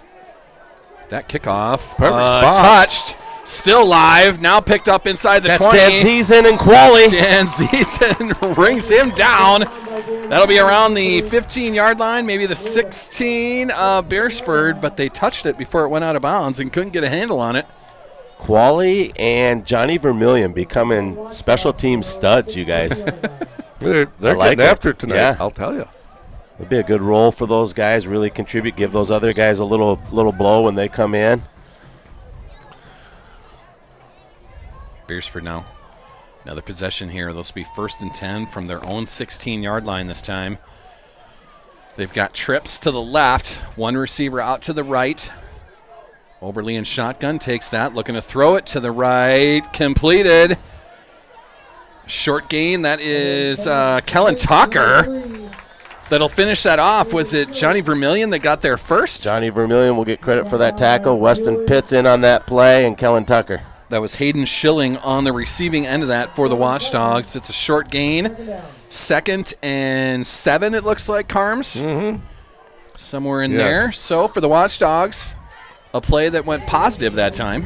And Coach Guthmiller right on top of what he told us to be looking for. They really want to get their backs out in that space, but Sioux Valley's ready for it. So this time it'll be Oberle. He's in shotgun. 2 running backs around him. Tough handoff, and that is bottled up quickly. He was lucky to hold on to that ball. Number 44 for Sioux Valley. Again? 44 is Ashton Warney. That was the first one there. There we go. Good job, Ashton. They barely hung on to that handoff right there. Looks like a loss of 1 officially. It'll be 3rd and 8 for the Watchdogs. Looks like the varsity squad coming back on the field. The JV defensive line coming off. That's fantastic. Yeah, Sioux Valley wanting to make sure they get the stop here and get more reps at pass coverage. Play is kind of broken up. Oberle runs for his life. He's going to be short of a first down. Looks like 4th and 3 coming. Ball is going to be placed on the 28-yard line for Beresford. Beresford continues to go with punt team. Yep. It appears so. Here's Tobin Squires coming back on for Johnny Vermillion. Deep in their end, another punt team out here. I mean, I tell you, watch for the fake, but Tobin's amping people up, so that must be what he's telling them. Sioux Valley stacking up that line. Dan Ziesen back to return this. He hasn't had an opportunity to return one yet. Great rush by someone. Dan Ziesen is going to let that one go, and it takes a huge Beresford bounce. They'll down that close to the 30-yard line. Dan Ziesen was quickly to get away from that to let it roll. So with a 30-0 lead, Sioux Valley's going to take over once again. The defense holds. And we'll see Sioux Valley here probably with some 2s and 3s in, mixed in a little bit. But also maybe you go strong and you work on something that, hey, we've been working on this in practice. We want to see how it looks. We still haven't seen them find Squires, but maybe they keep that packed away as well. For this possession, 1st and 10 for the Cossack. Ball is on the 33-yard line of Sioux Valley. Wyatt Hart in shotgun. That is Guthmiller to his right. Logan Moan in motion. They're going to motion to the right. That was going to be a pitch. Instead, Wyatt Hart told Guthmiller to run with it. They threw it to him. Be right. And Guthmiller's going to take it the distance. We've got a flag down in the backfield. I think they thought the quarterback went past the line of scrimmage and then made that throw. I don't think he did. I think Guthmiller just kind of got out in front of him. He couldn't pitch it anymore. Then he gave him the hand motion to go. You can see it here on our replay. If that's the call. We've got linemen down the field. How's that? Lineman. That would make more sense. Ineligible man down the field. So that is going to bring that short pass and a long run by Guthmiller all the way back. The line was also thinking that was going to be a run. They weren't ready for that at all. Yeah, you got to be good at running your plays and your sets, but you also have to be good at making something of nothing. So I like to see that play. Yeah, that was fantastic. That was just a hand motion by Wyatt Hart to Guthmiller. Hey, go for it. Go long, as they say in every backyard football game. Threw it to him, and it worked out pretty well. But an illegal lineman down the field to make it 1st and 15 now. Wyatt Hart now will pitch to Guthmiller near sideline. Oh, that might be a block in the back. We've got by with it, maybe. Is there no flag down there? I'm not seeing a flag. All right, so a good gain. That was Guthmiller around the corner. They're going to put him down at the 42-yard line of Sioux Valley. It'll be 2nd and 1 coming up. How's your clock doing, Carms? We're at 6:15 officially. Okay, good. Sioux Valley now 2nd and very short here. It'll be Wyatt Hart in shotgun. He's got Guthmiller right behind him. They'll pitch it out to the right. Guthmiller near sideline. He's got room to run. Blocked by Moan. Down the sideline, and they'll, I think, knock him out. That's Logan Moan picking up those blocks. Yeah, they'll put him at about the 31-yard line of Beresford. Guthmiller a little bit slow to get up. He could be just tired. Just tired, and at some point they'll make that conscious effort. Hey, how much wear and tear do we want on the big guy heading into next week? Yeah. Or he might make the decision on his own. Senior night for Mitchell Guthmiller as well. We'll go through a lot of that list, I think, at halftime and just kind of talk about this senior crew. Not only does this senior crew play football, but you've probably seen them in track and field. A few of these guys are playing basketball for you in the wintertime. Just a fun group of seniors. So on that first down, it's on the Beresford 31-yard line. Wyatt Hart takes that shotgun snap. They'll hand it off to Logan Moan. Straight up the middle, still fighting. Gets past the 25-yard line. They'll put him down at the 24. That was the punter that brought him down from behind. Gain of 7 yards on that. It'll be 2nd and 3 coming up for Sioux Valley. Those hits can sting. Guy comes in behind you like that. Sure.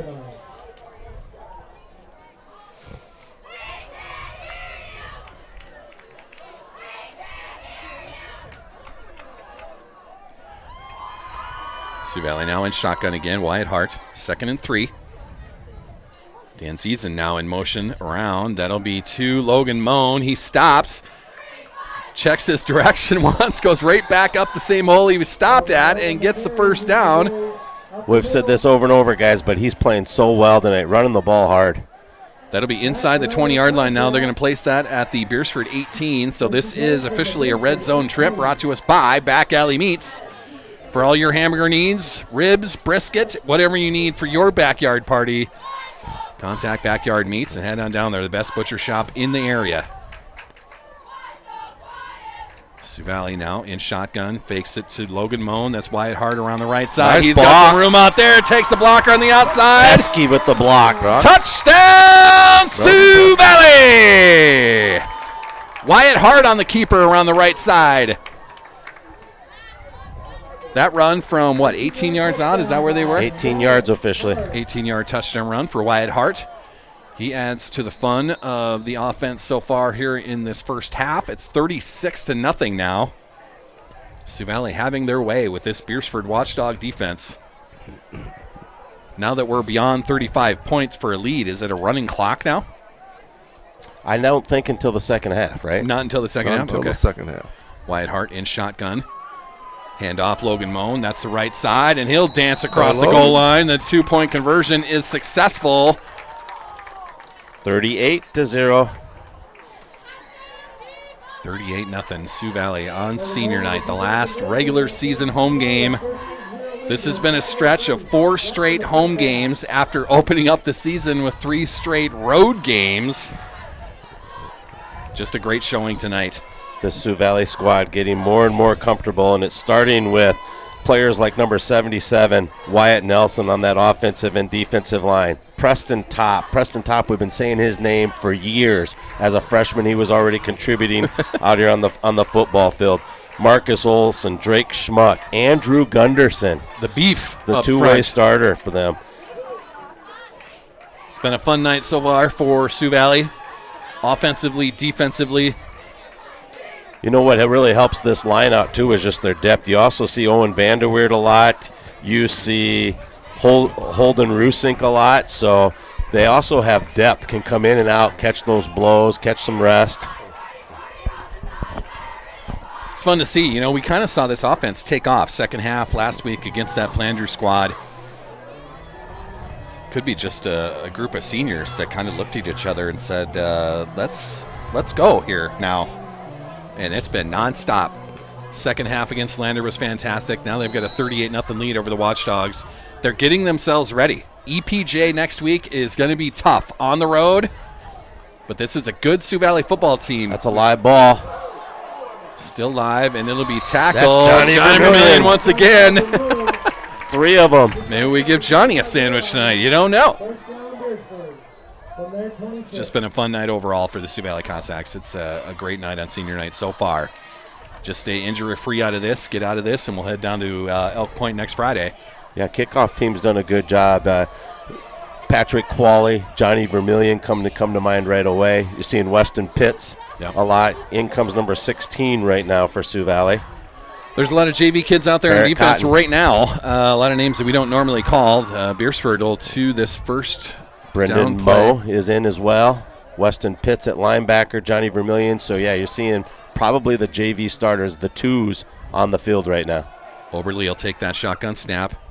Short gain straight up the middle. Be a gain of about 3 is all. 2nd and 7 coming for the Watchdogs. That's going to be Weston Pitts getting that tackle.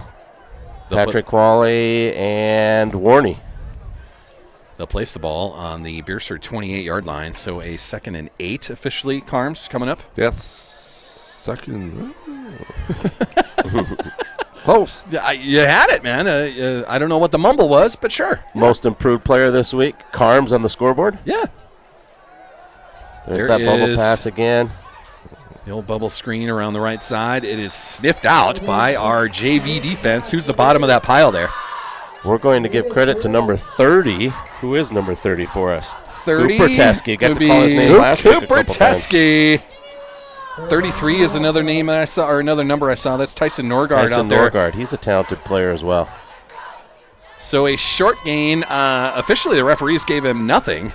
So 3rd and 8 coming up for the Watchdogs. Tegan Mode, another guy on the field right now, number 38 in at linebacker. 4 receivers out there for the Watchdogs. Overly takes that. It's a screen up the screen. middle. And that one will work. That's enough for a first down. Brought down by Cooper Teskey. And that's Johnny Vermillion also bringing that there down. That was a screen up the middle to Tegan Nygaard, the senior wide receiver for the Watchdogs. Big target, 6'5", 185. Hey, I'd like to see the 2s and 3s get a stop here. Get our offense back on the field one more time before half. Just continue to build on this confidence. I think that's the first down for the Watchdogs in this first half, but it's a 1st and 10. Ball is on the 41-yard line of Beresford. Rusink, Warney, Qualley. Quad receivers to the right.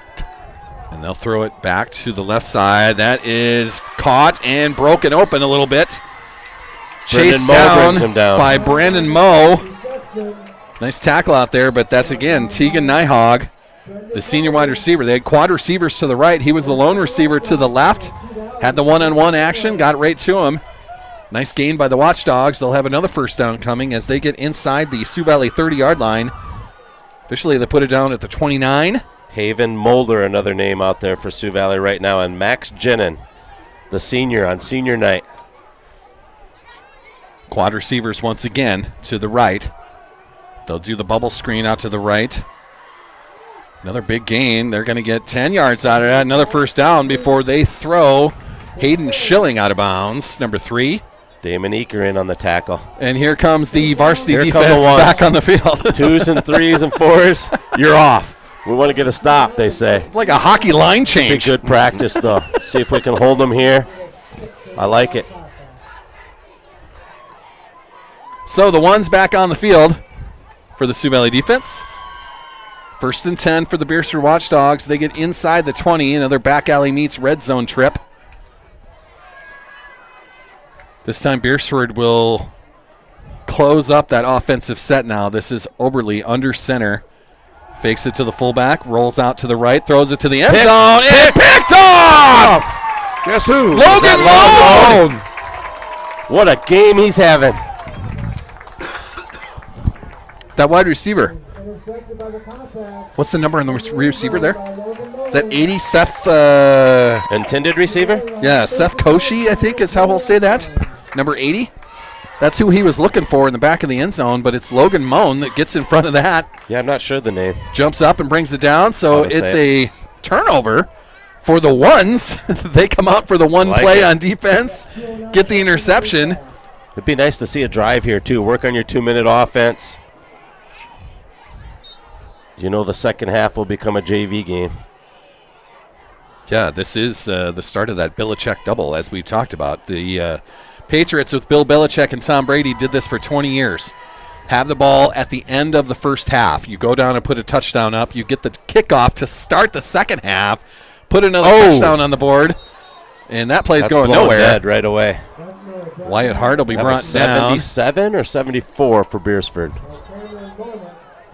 Bust through that line. It'll be a loss of 3, it looks like. So 70. 2nd and 13 coming up. We're going to give credit to number 74 there. That's Cameron Mullinex with the tackle. Timeout. Big junior defensive lineman, 5'10", 200 pounds. Yeah.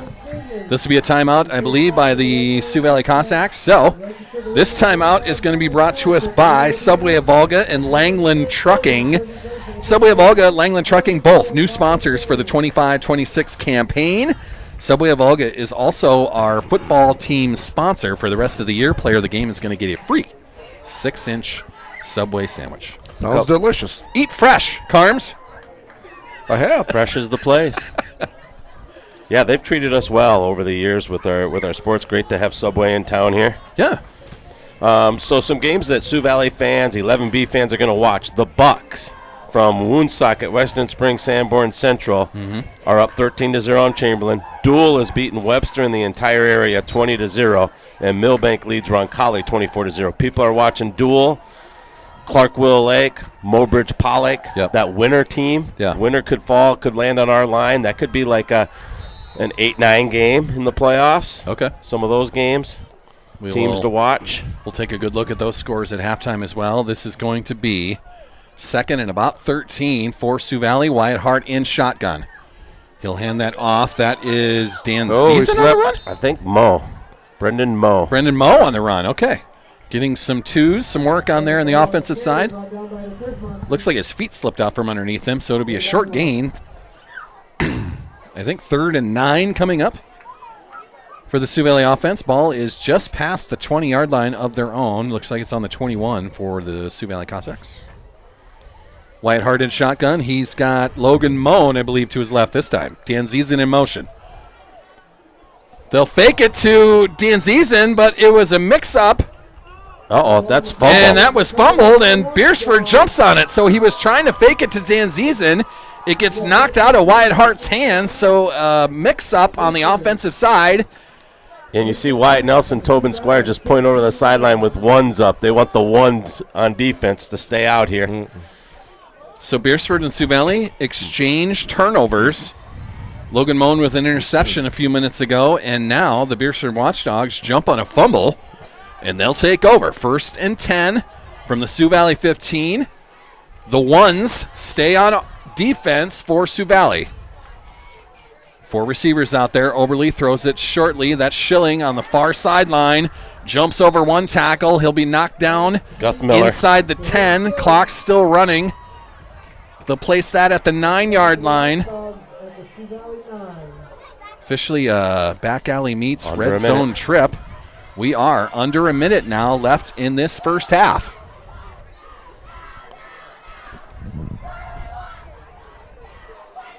So for Beresford, 4 receivers this time. Oberle, right over the middle. Wyatt Nelson with the interception! He knocked it out of the air! And then had the, oh, look at him celebrating. Yeah, Wyatt Nelson! Come on, Nelly! Senior night. Uh-oh, someone's down, Yeah, though. we do have a player down out there, so we'll stop celebrating so much, I guess. Yes, But Wyatt the junior Nelson, on senior night. Nelly put a paw Double up, sevens. knocked that out of the air, and then had the awareness to catch that at the same time. And we possibly get to talk to his coach at halftime, right? His defensive line coach is going I to be think, excited. He's going to be a happy camper. I think Chad is coming back up here in the halftime. He said he'd probably come back up, so that'd be fantastic. We got to talk about that play right there. But for the Beresford Watchdogs, they do have a player down. Not sure on the number for the Watchdogs, but that is 3 turnovers in a row. 2 by Beresford here in the last couple minutes. Sioux Valley had a fumble lost. Not sure on the number of the Watchdog getting pulled up off the turf. He's walking gingerly with help out there. Anybody got the number on him there? We'll try. We've got a bad angle for it right now. I think it's Yeah. 67. Okay. 67 would be an offensive lineman. That's Connor Newmayer. So, yeah, Wyatt Nelson is the son of Danny Nelson. For those of you that have been area football fans, Cossack fans over the years, that is Danny's boy. Danny went on to, he was on that 88 state championship team, went on to play at SDSU for the Jackrabbits. That's his son, Wyatt Nelson, with the INT. Defensive lineman getting an interception out there. Nelly was a lot of fun to talk to. We had him on the coaches show down at CC's on Monday night. Him and Owen going back and forth, man. That was a lot of fun. Couple of good dudes. So Sioux Valley takes over first down now. They will throw it to open up, looking for Guthmiller on the near sideline. Got him!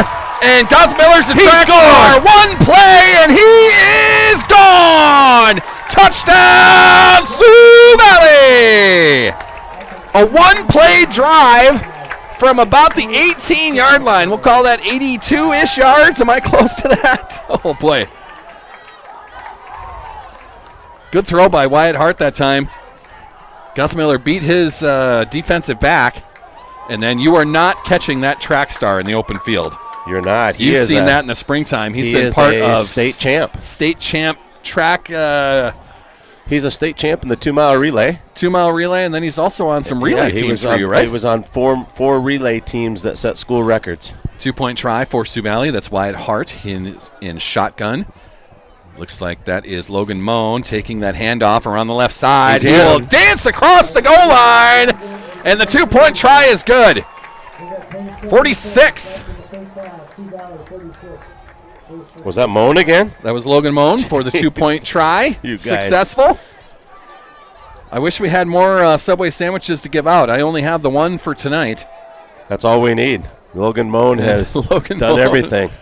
Doing a little bit of everything. Tackles, INTs, touchdowns, 2-point conversions. It's been a good contribution by the entire squad, but we have to give a sandwich to someone. That is our leading candidate. So Sioux Valley in the second half would be 4 points from ending the game. Yeah. Should they not allow Beresford to get to the end zone. It'll be running clock at that stage as well. So here's Coach Guthmiller joining us here now. We'll put him in Carms' spot once again because we want to talk to this guy. He's going to be an excited camper after what Wyatt Nelson has just did down there. That's for sure. One thing we want you to do for us post-game, should this game end regular time or early, we want you to bring your defensive line up here. We want to talk to them post-game. Can you pull that off for us? Can you be down there right after the game, and after they did their commitments with their coaches, bring them up to talk post-game with us? You know, I think that we not only get the D line, but we get the O line because a lot of those guys play both ways, so it's not going to be too many people. We won't have time to interview everyone. No, but man, I don't know anybody that sits down and actually asks to go and get an interview with the whole D line or the offensive line. Like, that's amazing. You don't get to talk to the beef all that much. It's a lot of fun. And you know, the funny thing is like the running backs and the quarterbacks, they get all the glory, and we talked about that. By the way, going to touch you a little bit, telling the story while we're finishing up, going into, we got 27 seconds left? 27 left. We do. You know, the thing about it is like we had Schiller come back in. Coach Fast brought Schiller back in Sunday for film session. And Schiller got to talk with all of the guys. And he brought up a major point that really resonated with me. And he goes, guys, if you're on the line, you're nitty, you're gritty, you don't get any of the glory. It goes to the running backs and the quarterbacks and the guys scoring points. But let me tell you, this team is not a team without you guys. And you just need to figure out how you're going to get down there, get nitty, gritty, and dirty, and go do your jobs. And just know this is what I need to do, and this is what the team has to have. That was one of your boys down there, Gunderson, getting the tackle. It was a run of about 8 yards. Carms will have 2nd and 3 coming up. So Schiller nailed it. If they even run a play, and I don't think we're going to. That's going to be the first half. A 46-0 lead for our Sioux Valley Cossacks as they run into halftime. What a half. What an offensive showing. Even on the defensive side, everything's been working. Wyatt Nelson's had a good night of kicking. The only bright spot you could say that Beresford has been their punt game. Their punter's been fantastic. But that's not a great. I don't think you want that. That's not a great way to do it. But at least they've had a good punter. Is all I'm saying. So as we begin our halftime here, we got to thank a couple of sponsors before we get into our conversation with Chad Guthmiller here. This is the Health Source Halftime Show, brought to us by Health Source Chiropractic. Justin and Luke, man, whatever you need as far as chiropractic. Maybe your spine is out of whack. Perhaps there's something hurting. You need a realignment. Justin and Luke at Health Source Chiropractic. They can help you out on 22nd Avenue in Brookings across from Water Tower. Find lasting pain relief. Justin and Luke, call your appointment tomorrow. They'll do that. I could probably use it, actually. That's like the greatest advertisement ever to coordinate that with the football game. There's a few good dudes on alignment after a hard 3-hour fight. So 46-0 at halftime. Sioux Valley, huge lead. The Beresford Watchdogs, just nothing going right for them so far. Chad, you're up here to talk to us again with the defensive side of things. Just give us your take on what they've been doing out there. The defensive line is just actually been doing exactly what we talked about on Mondays, and it's about getting penetrations. We knew Beresford was not going to be able to man up against Sioux Valley. The defensive line at Sioux Valley is one of the most critical points and most athletic. They're like mid-size, right? They're they're above mid-size, but they're super athletic. They're 220, 230 pounds. They're very aggressive on the line, and it's guys, if you guys get penetration tackles, you have to go in deep. You have to hit it hard, and you have to put pressure on the quarterback, right? Our ends, Beresford loves to run the outside, and they know when Beresford's a good coach. He knows that when he's outmatched and outnumbered, you got to pick on our weaknesses. He's going to go after our secondary, and so that's exactly what they're doing. And our D-line, our tackles are getting penetration on the ball. Squires is just dominating. I would like to see Squires a little bit more on the end in a game like this, because they love to do these outside passes, right? Mm-hmm. And so when you have outside, when you're trying to go to the sidelines as a coach, I love to get a tall guy. What is Squire? 6'6", 6'7"? 6'7" is what they have him on the roster. 240 pounds, so he can play anywhere. He's an amazing athlete. He's a big dude. He's a huge dude and super athletic. You usually see guys like that. I can't. I wouldn't know if I had 6 inches. I'd probably stumble over on my own feet. and this guy's coordinated and being a big guy. I like to see him on an end position, but we're playing him at tackle night, which is totally fine and great. But it is so hard for a quarterback to pass, especially when you're trying to go to the outside and have an end kind of cut around and just block that lane, get deep. Get the hands up, But Wyatt Nelson, that dude is just – he's a junior. He's a beast, and he just gets after it. He gets penetration every single time, same way with Preston Top. And Gunderson's he's so aggressive, and he's usually taking care of the backside. He's taking care of the weak side, so he's chasing a lot of plays down. And what I love to see about the D-line right now, and I could talk all night long about the D-line, but what they're doing is they're continuing to pursue. They're getting after the ball, and they're not giving anybody second chances. I think it was back in homecoming that we ended up having a fumble. Our D-line did a good job, but our backside did not chase the ball. And if they were following and penetrating and following the play, they would have picked that line. They would have picked up that fumble and ran it. But instead, we had a 15-yard play against us. And so that was one of the things, the corrections that we make is like, guys, hey, it's not about calling you out, but it's about sitting here holding you accountable and doing your jobs. And the D-line tonight is doing an amazing job. Yeah. The O-line's obviously doing an amazing job, but I don't think we've ever had a problem with Sioux Valley on the offensive side. I mean, we put up 40 points in a homecoming. That wins games, right? Sure. It should. And so it's the defense that needs to get shored up. We need to eliminate the amount of times they can touch the ball and score. And tonight, I think it's 3 and out every single time. Well, I mean, you guys have really, followed the game plan, the script that you had out offensively and defensively. I think it's probably the most complete game we've had all year long. And one of the things I'm noticing tonight is that they're giving them new looks. I see Logan Moan getting in the game a lot more. Like it's not a power rush with Hart and Guthmiller. Yep. We're giving the ball to Logan Moe, which is giving him great experience for this. I really like to see that. We ended up airing it up a little bit at half. It's not about running up the score, but it's like, when you're in a dominant situation, practice some things that are your weaknesses. And I think one of the weaknesses we have at Sioux Valley is a little bit of the passing game. And seeing that, airing it up and running it, lights out, man. And then that's just fun football, right? So it's good to see they're playing a complete game. They're working on some of the things that they want to shore up so they can give the other teams different looks. And if somebody goes down, we have somebody to back them up. And so great complete game. And again, back to the D-line, because we're just going to continue to talk about D-line anytime that we can, is those guys have dominated the football field so much. How did we get an interception here tonight? It was Wyatt Nelson. He put a paw up in the air, knocked down a pass, had the athletic awareness to just stay with that football and then brought it in, man. That's incredible. The biggest thing we talked about on the D-line is, like, guys, if they get 3 seconds to throw the ball, they're going to complete the pass every single time, right? If you get there less than 3 seconds, you guys are going to disrupt them. You're going to interrupt them. You're going to dismantle their offense.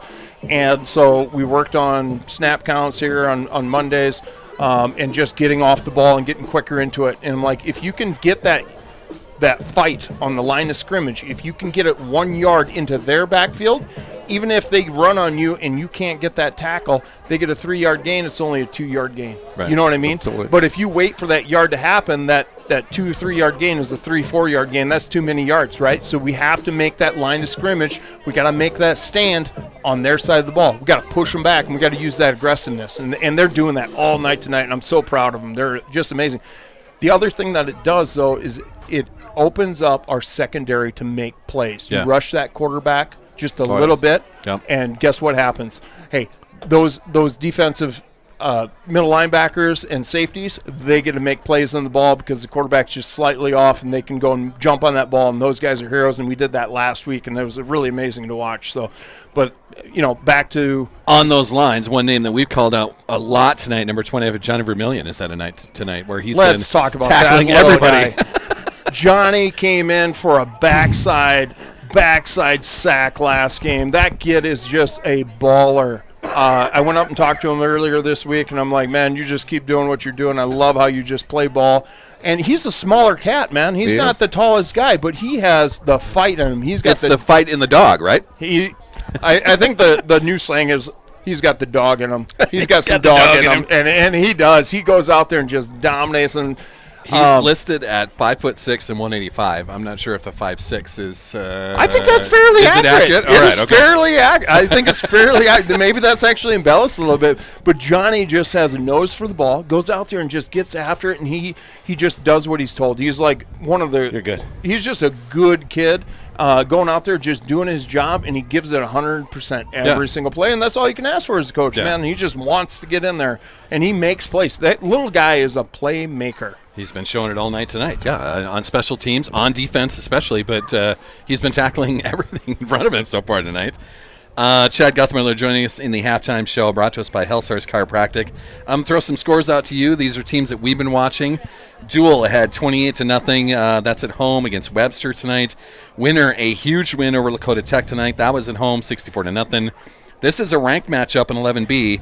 Clark Willow Lake at home tonight. They're 5 in the media polls. They're beating Mobridge Pollock 14-6 tonight. That's one we're looking at.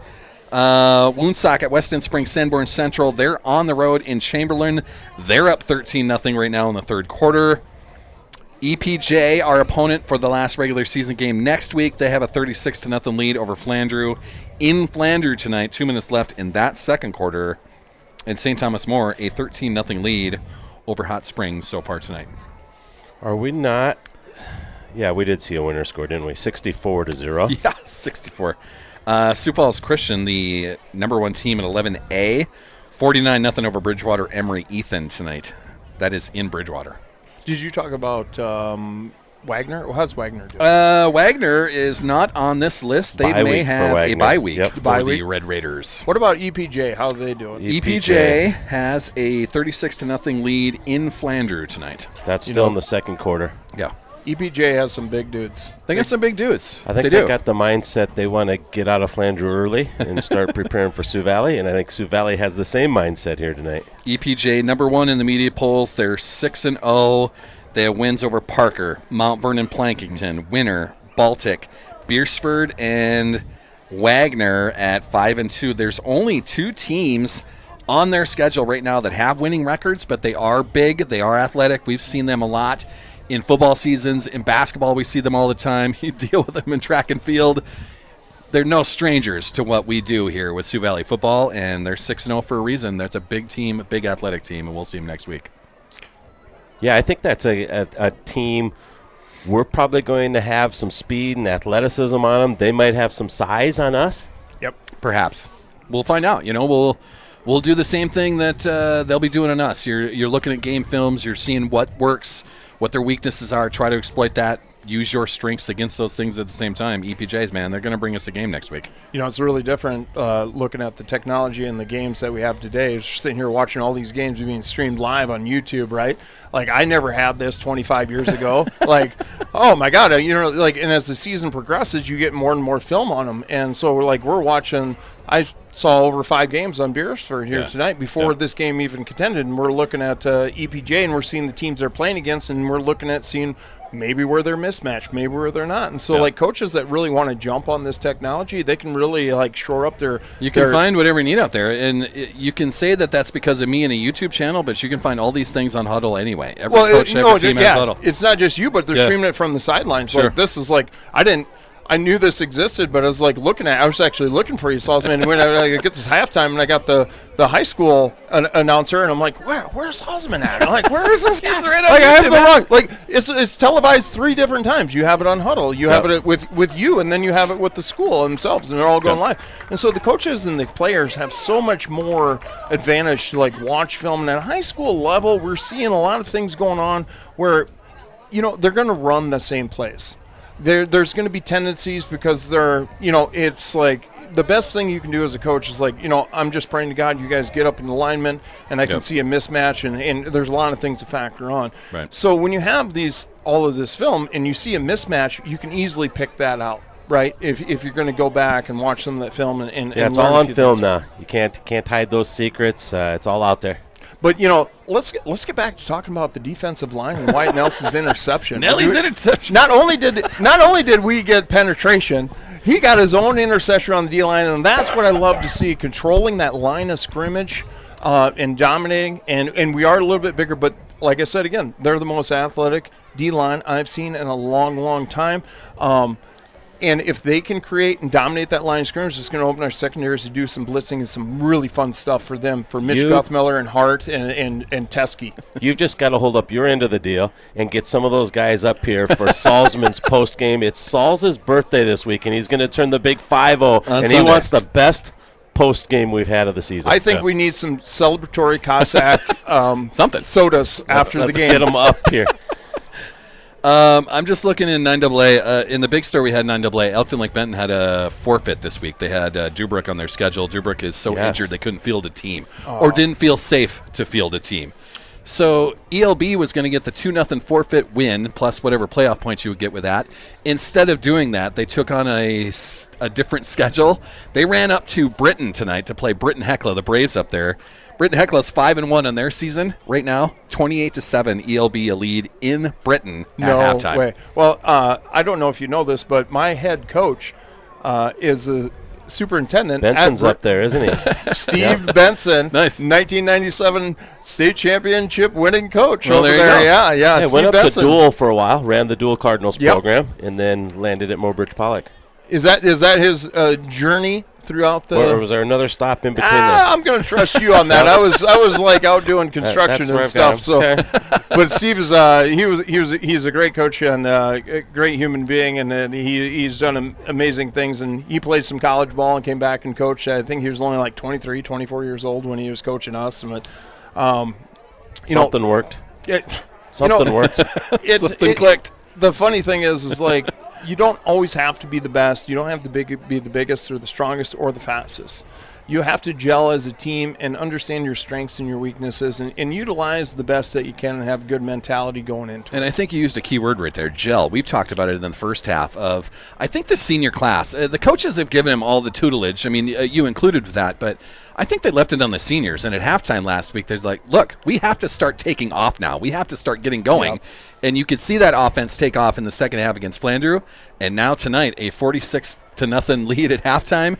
I really feel like that senior class, they looked at each other, they looked at the rest of the team and said, it's on us. We have to just take off now. You know, you're absolutely right. And a lot of things that happen is like we got a new head coach this year. We didn't change a lot, but we got a new head coach, which means whole new philosophies for the kids. Like that's he's Fast is going to start putting his dynamic on the team, which is great, right? But that is a different of consistency, and it's kind of out of the realm a little bit, and people are kind of wondering, like, how am I going to do this? What are we going to do here? Like, it could be a totally different ballgame, and that's fine. You're going to go through some trials and tribulations having a new head coach, but at the same time is when you have that new head coach and you have this new dynamic going on, I think Fast is doing an amazing job. He's an amazing coach, and he has like a lot of players from last year. But I think our players are coming down from behind. They just got done with a state championship run, contended, and got runner-up, right? Yep.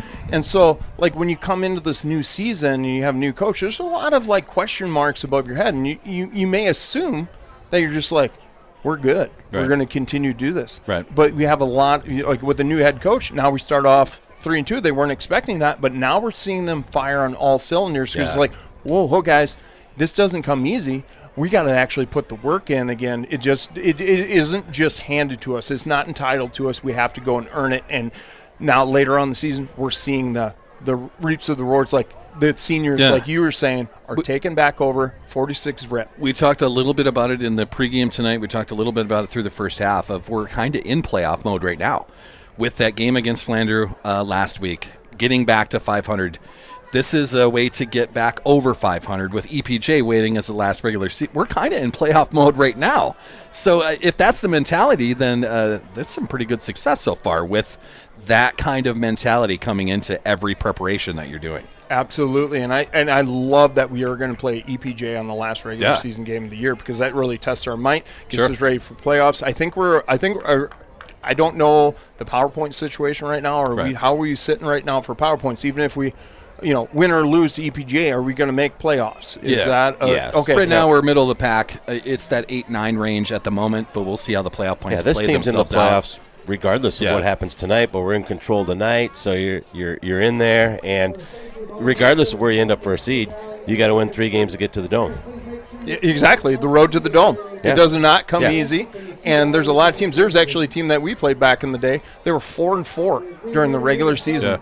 One out, and then it'd be 12-4, and we met them in the Dome. And I'm like, so anybody can have it, and it's like that was one other thing that Schiller was talking about last Sunday. Is like, guys, your record doesn't define you. Right. It's about how you react to that, and we're seeing that reaction right now. 46 smoke. The seniors are creating the leadership. They're getting after it. You're talking about Mitch and Squires and the rest of the gang. I mean, we'll go through some seniors as we go through the second half here, just to name them all. But they had to have looked at each other and said, "Let's go, let's take off." Yeah, they're not used to losing. Rev up the diesel. Make sure you bring Marcus Olson up with you when you come, because he's number 50 on Salzy's 50th. Absolutely.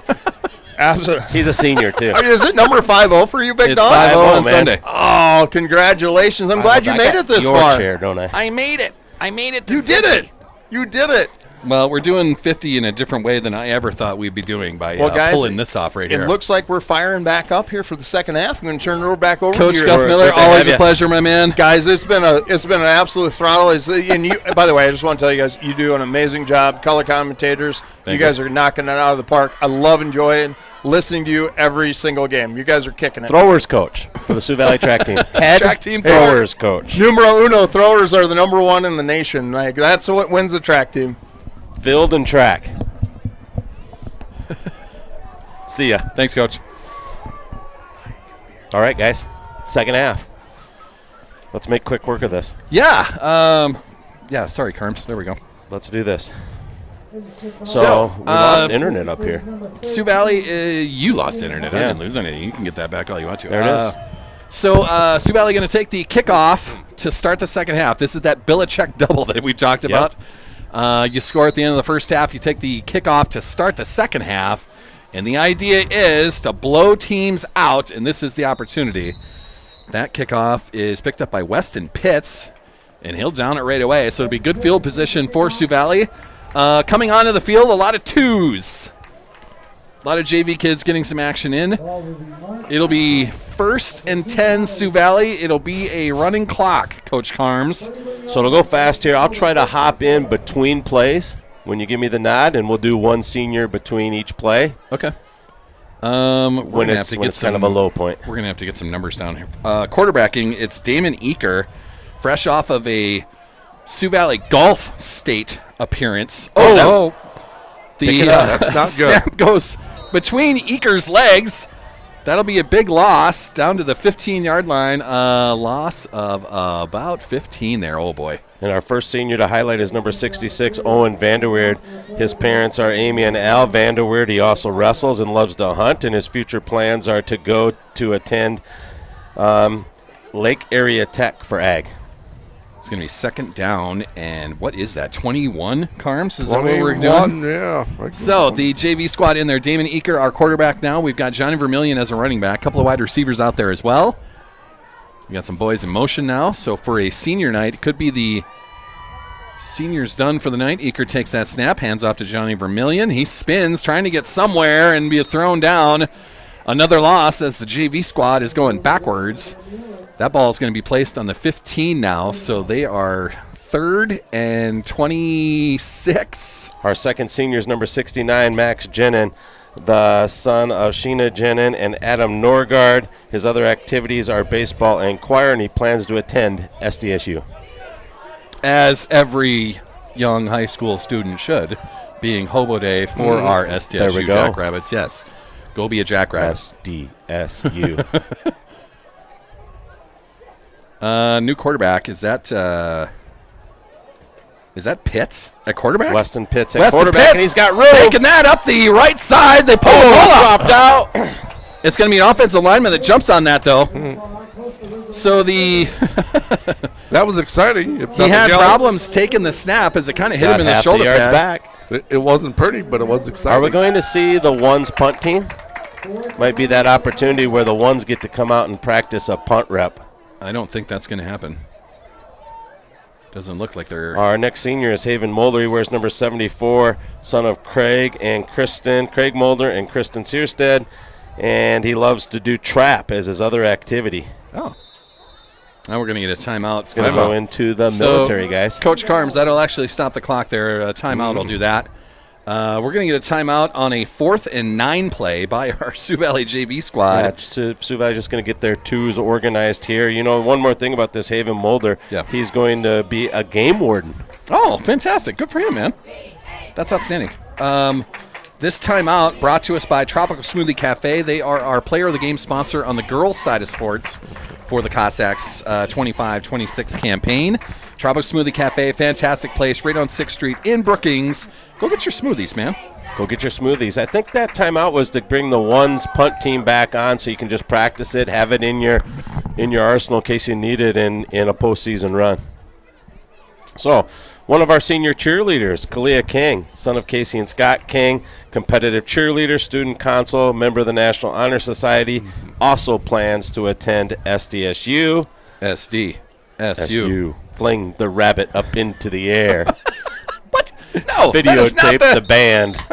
It's Hobo Weekend. Everything will be a game. That's the wrong cheer. That wasn't the right one at all. Amari Ward, another senior cheerleader, will have the rest of her stuff coming after this play. And that is not a punt team, my man. That is That is Weston not. Pitts in shotgun. Oh, someone got Could out have early. been running See if we early throw it there. well. That's a throw to be short. Looking for Wally Warney.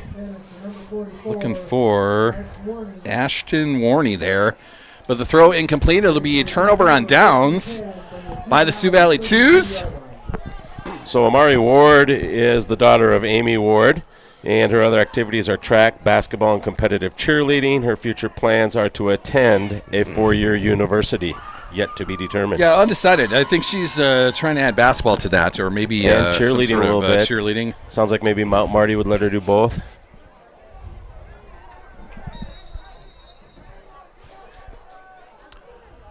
We've got a referee with a whistle, and now we'll start that clock. All right, there we go. So Beresford, after the turnover on downs, this is still the varsity squad for Beresford. That is a run up the middle. JV squad takes care of that. It's a short gain, looks like 2 yards maybe. So a 2nd and 8 coming from the Sioux Valley 30-yard line. Your next senior spotlight is number 17, Hunter Steinhaus, the son of Christina High and Jason High. His other activities, track and baseball. His future plans to play college football and to study graphic design. Oh, graphic design. Oh, fumble out there. Still loose. Oh, Overly just picks goes it up down. and then goes right to the turf. His foot came out from underneath him. So that'll be a big loss for the Watchdogs as it's backed up all the way to the Sioux Valley 39-yard line. For them, it'll be 3rd down and... Oh, boy. I'm trying to do math, Carms. 18? 18. Yeah. There you go. Our next senior, Salzy, is number 50. I said 50. Marcus Olson, I'm sensing a theme, Yeah. Bill. What are we getting at there? son What are we of doing? Melissa and Justin Olson. His other activities are 4-H, FFA, baseball, and FCA. There's a bubble screen out to the left. That was quad receivers out there, and that'll be Schilling, I believe. Hayden Schilling on the reception. He dove for the first down, but I think he's going to be short of that as his knee was down on the 25-yard line. So for the Watchdogs, 4th and 3 coming up from the Sioux Valley 25-yard line. Our next senior is number 51, Preston Top, son of P-Top. Larry and Jackie Top. His other activities are choir. He is also undecided. I think he might have the most downs ever played in Sioux Valley High School football. He's got to be close to it anyhow. Seems like we've been calling his name forever. That's another bubble screen out the left side. That quad receivers. Now we've got a flag down as well. I think I saw a flag come in there. We're going to keep the clock rolling, Carms. Drake Schmucks, number 52, you guys. He's Hold also on. a senior. Hold on. We've got a flag down here. So our referee is going to tell us something here. It was a first down officially, but we've got a hold on the Watchdogs, so that's going to back it up from the spot. So that'll repeat 4th down, and it'll be 4th and 10 coming up from the Sioux Valley 32-yard line. What senior did you have right there? Just Sorry. roll with your play. Okay, we'll roll with the play here. 4th and 10. Sioux Valley 2s can turn the Watchdogs over here. This is the same bubble screen formation they have been doing. Looked at it. Now they're going to throw it down the far sideline, and it's an overthrow. And that'll do it for the Watchdog possession right there. Clock's going to keep running, Carms. But the Sioux Valley 2s do a nice job, get the turnover on downs. And now the JV offense will go out there and see if they can't move it against the Watchdogs defense. That was Damon Eaker defensively on that pass coverage. Okay. First down for Sioux Valley. The 2s getting their work in. There might be some 3s out there as well. 3s and 4s. Looks like it's going to be Damon Eaker at quarterback for this play. Yeah, it is. Damon Eaker out there. Johnny Vermillion's going to be right behind him. 2 receivers out there. 1st and 10. Cossacks. Colton Kistner out here at wide receiver. Hand off to Vermillion. He takes it around the left side. Short gain. Gain of maybe 1 right there. Not much of anything there. So either, no, he's not even moving. 2nd and 10 coming up. So he got to the original line of scrimmage and then was brought down. Chad Guthmiller and I talked about Johnny Vermillion and the defensive game that he's had. He's been in on all sorts of tackles. not only on defense but on special teams too. He's a great special teams guy. Bring a guy in that's a little fresher. Brendan Moe in. Yeah, the twos out there. Cooper Teskey. This is going to be Eaker at quarterback. On that line, you're seeing Dane Olson. Brendan Moe is the running back out there. Pitch to the left near sideline. Moe coming around the corner. He's got some space. Nice run there. Almost broke that. But he'll be brought down after about a 6-yard gain. They're going to put that at the Sioux Valley 38. Got to get to the 42, so we'll have a 3rd and 4 coming, Carms. Luke Johnson picking up a key block there. He almost busted that. Just about. Just a linebacker to beat there. They tripped him up enough, and that was about it. Eaker at quarterback. That's Brendan Moe, running back, right next to him. 2 receivers out there.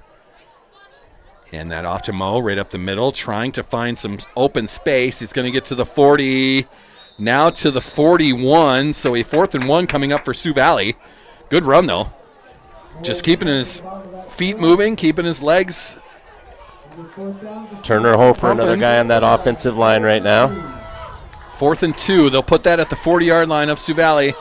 This is a 4-down territory type of team. Weston Pitts coming onto the field.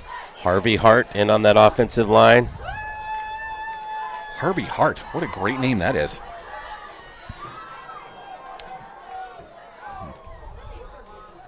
Weston Pitts in at quarterback. He'll take that shotgun snap, take it around the right side, trying to get across the 42. He does that. Gets up to about the 44. It's going to be a 1st down for Sioux Valley. Weston Pitts with a nice run around the right side. Cameron Mullenix once again. He's got a pile of tackles tonight. Of course, Beresford's had a lot of opportunity to play defense. Yeah, they've been on defense kind of a lot for this game. They've had their offensive tries at it, but it's been 3 and out, 3 and out, 3 and out. Yeah. When their player of the game's the punter, that's not a good thing, man. Nope. So a 1st down for Sioux Valley. Ball is at the Sioux Valley 44-yard line. That's Eaker back in at quarterback, looking to throw this time out to the left side. Has a man. Has a man, and that'll be a 1st down. Warney? That is 44. Ashton Warney on the catch. Freshman to freshman there. Nice job on the catch. Good 1st down there. They moved the ball. We're on the other side of the 50-yard line. That'll be down at the 42-yard line of Beresford. That was a very nice pass. Yeah, the freshman, fresh off of a Eaker. state tournament in golf appearance on Monday and Tuesday. Damon Eaker getting work done here. He'll hand it off. That's Brendan Moe around the right side. Finds some space, cuts it back into the middle of the field. He'll have a short gain, looks like 3 yards, a 2nd and 7 coming for Sioux Valley. That center right now for Sioux Valley is number 55, Holden Rusink, the 6'1", 215-pound junior. Clock's still running here. We have a running clock since it's a lead that's above the 35-point mark.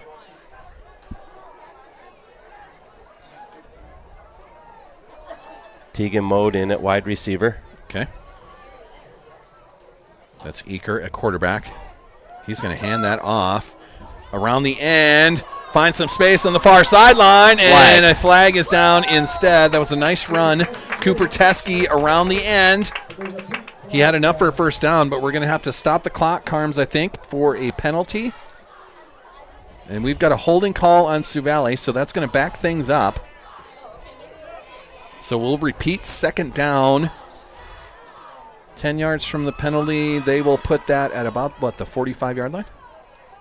44, it looks like. Okay, so 44. A 2nd and 12 coming up for Sioux Valley. Sorry, I'll move my camera a little bit there.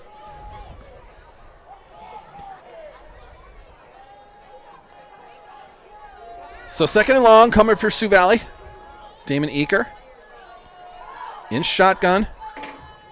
Getting his wide receiver on the near sideline in the right spot. He'll hand it off to Brendan Moe straight up the middle. He's got room and breaking tackles.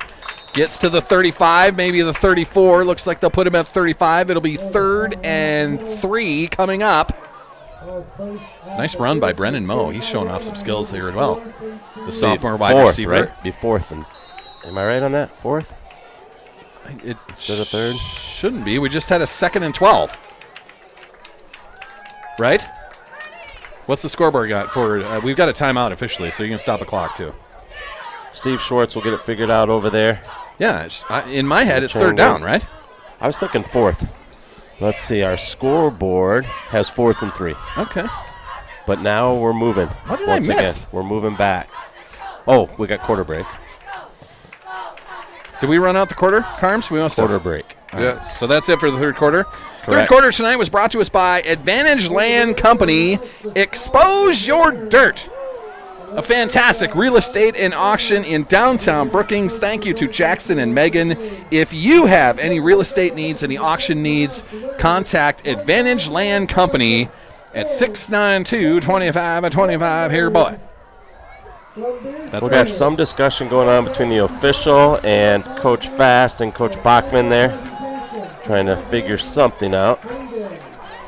Not sure what's at question. My question is, why is it We're fourth seeing down? something from their coach on the far side as well. I don't understand why it's fourth down. It was 2nd and 12, and then we ran it ahead. I don't know what's going on. So we're still got Coach now- Fast quizzing the official down here. Now we've got 2nd down on He's that. maybe asking the same thing. Should it be 3rd? Now the 2nd's even better. down marker, 2nd down on there now. In my head, it's 3rd down. We went from Should be 2nd to 4th back to 2nd. 3rd and 3. Maybe there's a hiccup in the down marker. What's the scoreboard got, Carter? There we go. There we go. Now we're to 3rd. 3. There it is. There we are. I had 3rd and 3 in my head. There we go. So Sioux Valley taking over. To start the fourth quarter, Damon Eaker, shotgun. He'll take that, hand it off to Brandon Moe, straight up the middle. He's going to have enough for a first down, does a spin, Nice gets all the run. way to the 25, and he'll be brought down at about the 24-yard line. Nice run by Brendan Moe, man. The twos doing the job here. Ran that third quarter out easily. Now a nice start to the fourth quarter. Fourth quarter tonight, before I forget, brought to us by Subway Bogan Langland Trucking. Advantage Land, I kind of forgot that through the running clock there. Sorry about that, but we got him in there. We need more sponsors, man. Eaker's going to hand that off to Brendan Moe, straight up the middle. He's got a nice hole there, gets across the 15 into the Nice 10, run. and he'll be brought down inside the 10-yard line. This will be another back alley meets red zone trip for Sioux Valley. Brendan Moe, another strong run, man. We're seeing Tyson Norgard tagging in for the Cossacks. Sioux Valley's going to have a 1st and goal from the 8-yard line now. Brendan Moe running hard right up the middle, man. It's good to see. As far as Beresford goes, I don't know if that's the twos in there, if that's their... Yeah, I think they subbed That must down be their as well. twos Yep. as well. Okay. So the JV squad's getting some work in tonight. Damon Eaker in shotgun. He'll hand that off. That's Cooper Teskey trying to get around the left side. He'll be brought down in the loss. That is not a 2 that brought him down. That's the quarterback. Is that the quarterback overly? So it's a mixture on the Beresford side. It'll be a loss of 8 yards. 2nd and 16. Or 2nd and goal, I guess I should say, from the 16-yard line. So the JV offense will reset. In at running back now, that's Tyson Norgard. He's behind Damon Eaker. A couple of receivers out there as well.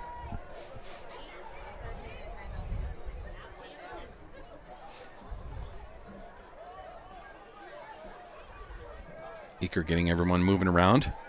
Hand off to Norgard. He's going to be bottled up after a short gain. Not even a short gain. That's going to lose another yard. It'll be 3rd and goal from the 17-yard line. 3rd down. So, yeah, that's a mixture of varsity and JV on the Watchdog Yeah, side of maybe- things. They still got varsity defensive linemen out Maybe there. underclassmen? Could be. That type of mindset. Okay, here's next year's squad. Brought the seniors out.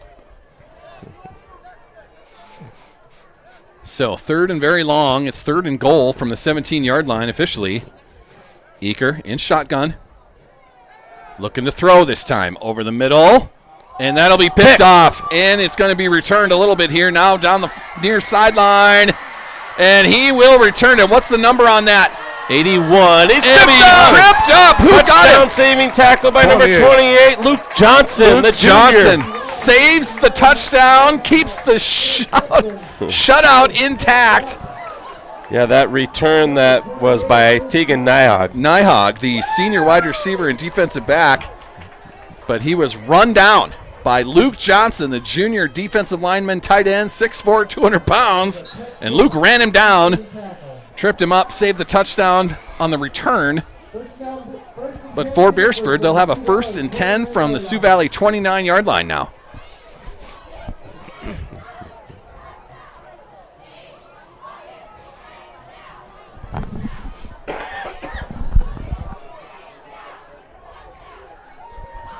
That is still a varsity offense out there for the Watchdogs. That's Oberly. He's going to take that snap, run it right around the right side.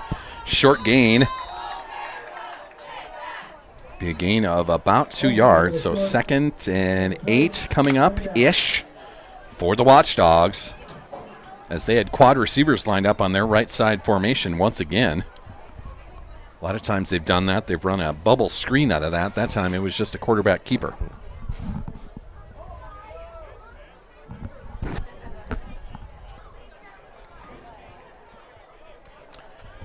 Still 46-0. Luke Johnson just kept the shutout intact. That was an interception return that was destined for a touchdown. Luke ran it down. Got a big tackle. There is an overthrow past the wide receiver. That's Tegan Nyhog. He was the interception man just a few moments ago. So that incompletion will make it 3rd and 8 for the Watchdogs. Clock's still running away since we are above the 35-point lead mark. So with a running clock, the JV defense trying to keep this shutout intact. If they don't, that's okay. I mean, it's just something you want to have as a senior night memory. For the Watchdogs, 4 receivers out there. Oberly with Schilling right next to him. He'll roll it out to the right, looking to throw. Now he's just going to tuck it and run, get close to that 1st down marker, dives for it, but I think he's short.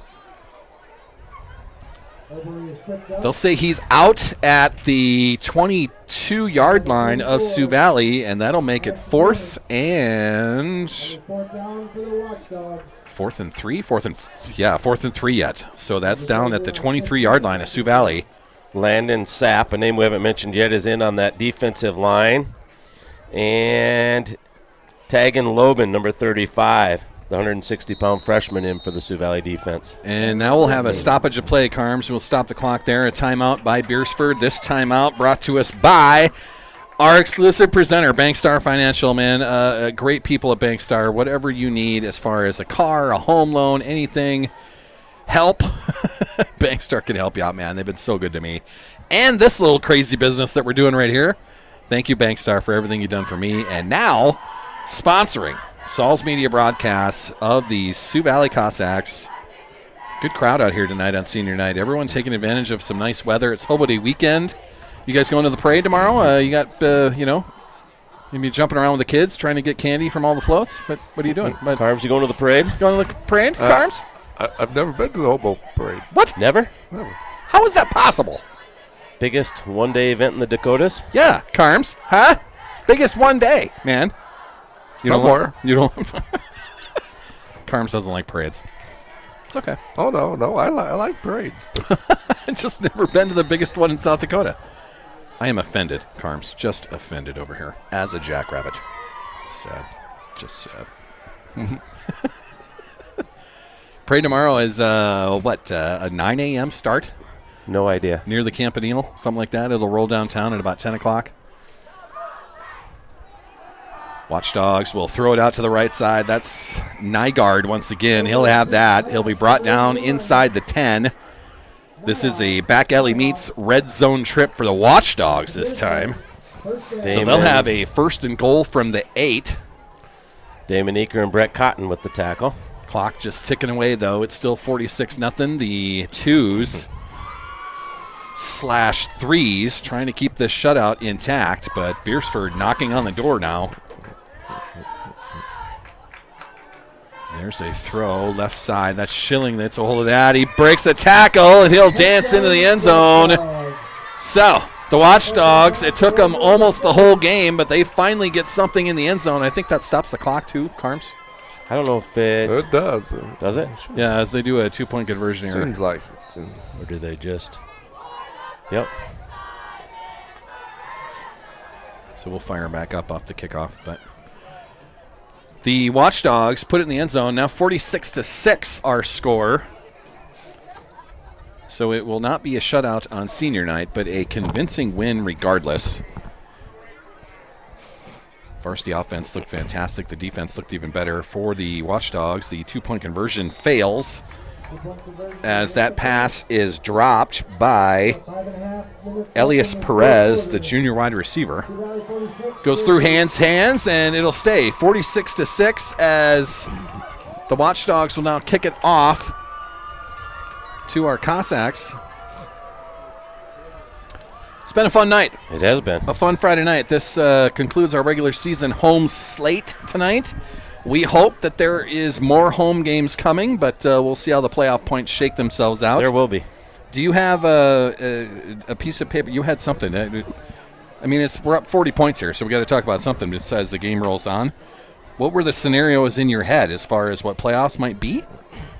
Or who it might be, or where we might be? We did have something kind of calculated there. In some of that, we tried to predict the Mobridge Pollock remaining schedule, so we'll see how that's unfolding to start with. Okay. And Clark Will Lake is up 44-6 on Mobridge Pollock. So we kind of had a feel that maybe Clark Will Lake and Dual would be able to handle Mobridge Pollock. So it'll be a big game for Dual next week. Yeah. For them to keep pace with people, and Mobridge Pollock will follow the ranks of undefeated and could possibly fall to 6-2 by the end of the year. Okay. So, some of this unfolding, that Sioux Valley team, like you were saying, a 6, a 7, and 8, but all of that stuff can really change. You go into Elk Point next week and knock them off. Yeah, and that'll be the tall task, man. And look, we went through the Elk Point Jefferson schedule. It's not the strongest schedule that we've ever seen, but they are undefeated through it. So they've taken care of what they had to. This is a nice return. What is the number on that? 36? Was that Teskey or was it? 38 would be Tegan Mode. Is that Tegan who we got there? I'm not sure. 30, Cooper Teskey? Is that Teskey on Cooper that? Teskey, I believe. There's a 32 there as well. I don't know. Colton Kisner? Oh, could be Colton Kisner, yeah. There you go. Could be. A good return. We didn't get a positive ID on the number, so sorry about that, folks. The numbers get all crunched up, man. It's tougher to see than what you would think, but that's the way it goes. So We'll see if we can pick it up on the replay. But JV that's going to be hard as well. Offense out there. They'll have a 1st and 10 now from their own 42.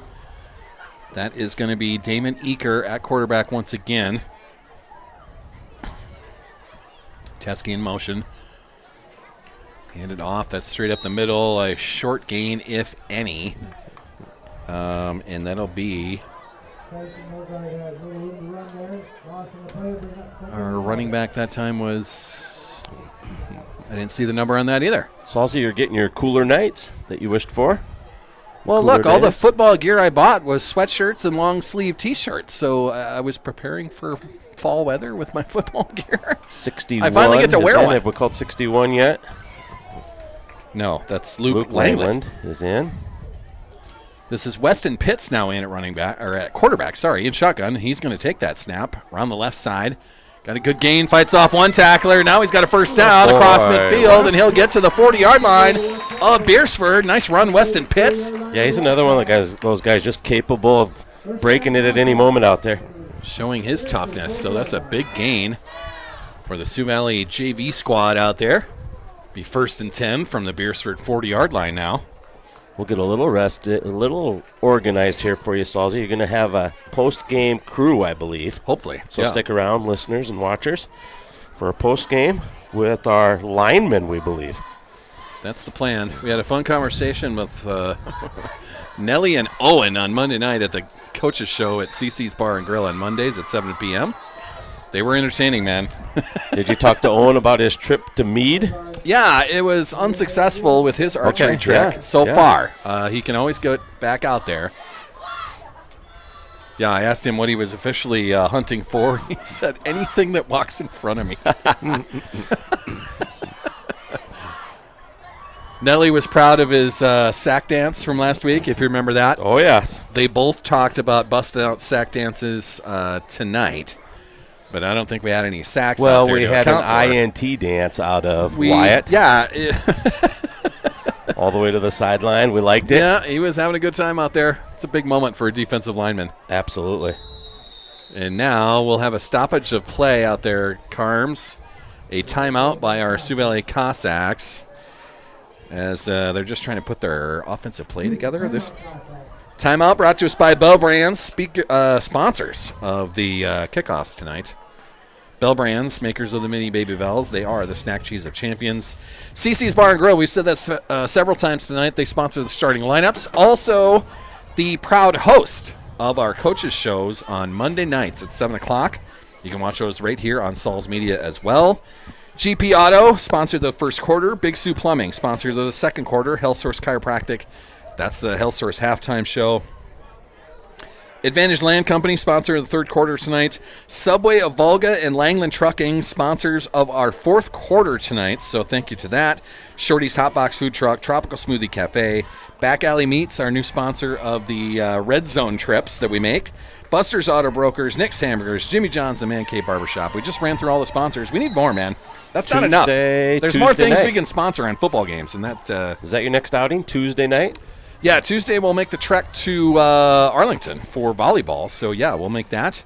We'll be head down to Baltic on Thursday, and I don't think I can get out of work for the Millbank tournament. Big week for Sioux Valley Athletics. It Tuesday, is. Wednesday, Thursday, Friday, Saturday. Yeah, I don't think I get to make the Saturday trek. There's too many people that are gone from Bell Brands. So we'll make the trek down to Elk Point on Friday night, but I don't think I get to be part of the volleyball tournament in Millbank. Yeah, I'm not sure if the bracket has come out for that yet. Be interesting to see that bracket. A year ago, it was teams like Great Plains Lutheran, Millbank, Beresford, Mobridge Pollock. Mobridge Pollock. Yep. No, it's a good tournament, and I wish I could go, but with me taking time off on Friday night to get down to Elk Point, and there's already people gone for the Saturday. Yes. I just don't think I have understandable enough room for another vacation from Bell Brands. Plus, the rest of my vacation time is kind of planned out. Holden Rusink, your center right now, I believe. Weston Pitts back in at quarterback. He'll take the shotgun snap. A lot of movement along that defensive line. Yeah, that'll be a false start there. Right? So we'll back Sioux Valley up by 5 yards. It'll be a 3rd and 17 coming now. A fun night, boys. It was. 46-6 is probably how we're going to finish it here. Officially, no bracket yet is what we hear from the head coach, Jill Vincent, of the volleyball program. All right. We'll find that out here in the next week or so. Next couple days, I would imagine. I'll let people know. I imagine that'd be coming out. Probably Monday or Tuesday, we'll know that. But volleyball's going to head up to Arlington on Tuesday. They'll go to Baltic on Thursday. Saul's Meeting be a part of all of those. All road We're down games. in Elk Point on Friday for the last regular season game. Then we'll find out our playoff schedule from there, football style. Competitive cheer, they're back at it. It's a busy time, man, sports-wise for the Sioux Valley Cossacks. Backfield here. Defensive backfield. Another flag down. Take a look at the scoreboard clock, Carms. Are we close? Cross country on Wednesday will be at Garrettson for the regional. So the last few seconds winding down here. Now it's a 3rd and wowzers. Ball is back on the Sioux Valley 48-yard line. That's looking like 22 yards, 3rd and 22. Eaker hands that off.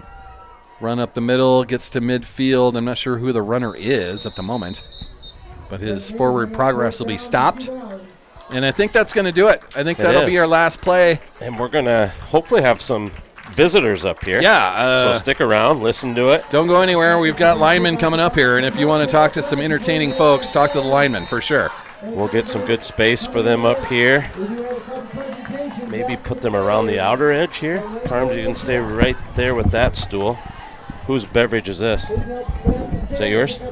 Who's Dr. Pepper? That might have been Chad's. Is it still cold? I don't know. Come back up. So let's leave that there. Okay. But I'm just trying to make you some outer room here, because I think you could have a crowd coming, the way it sounded. I'm okay with that.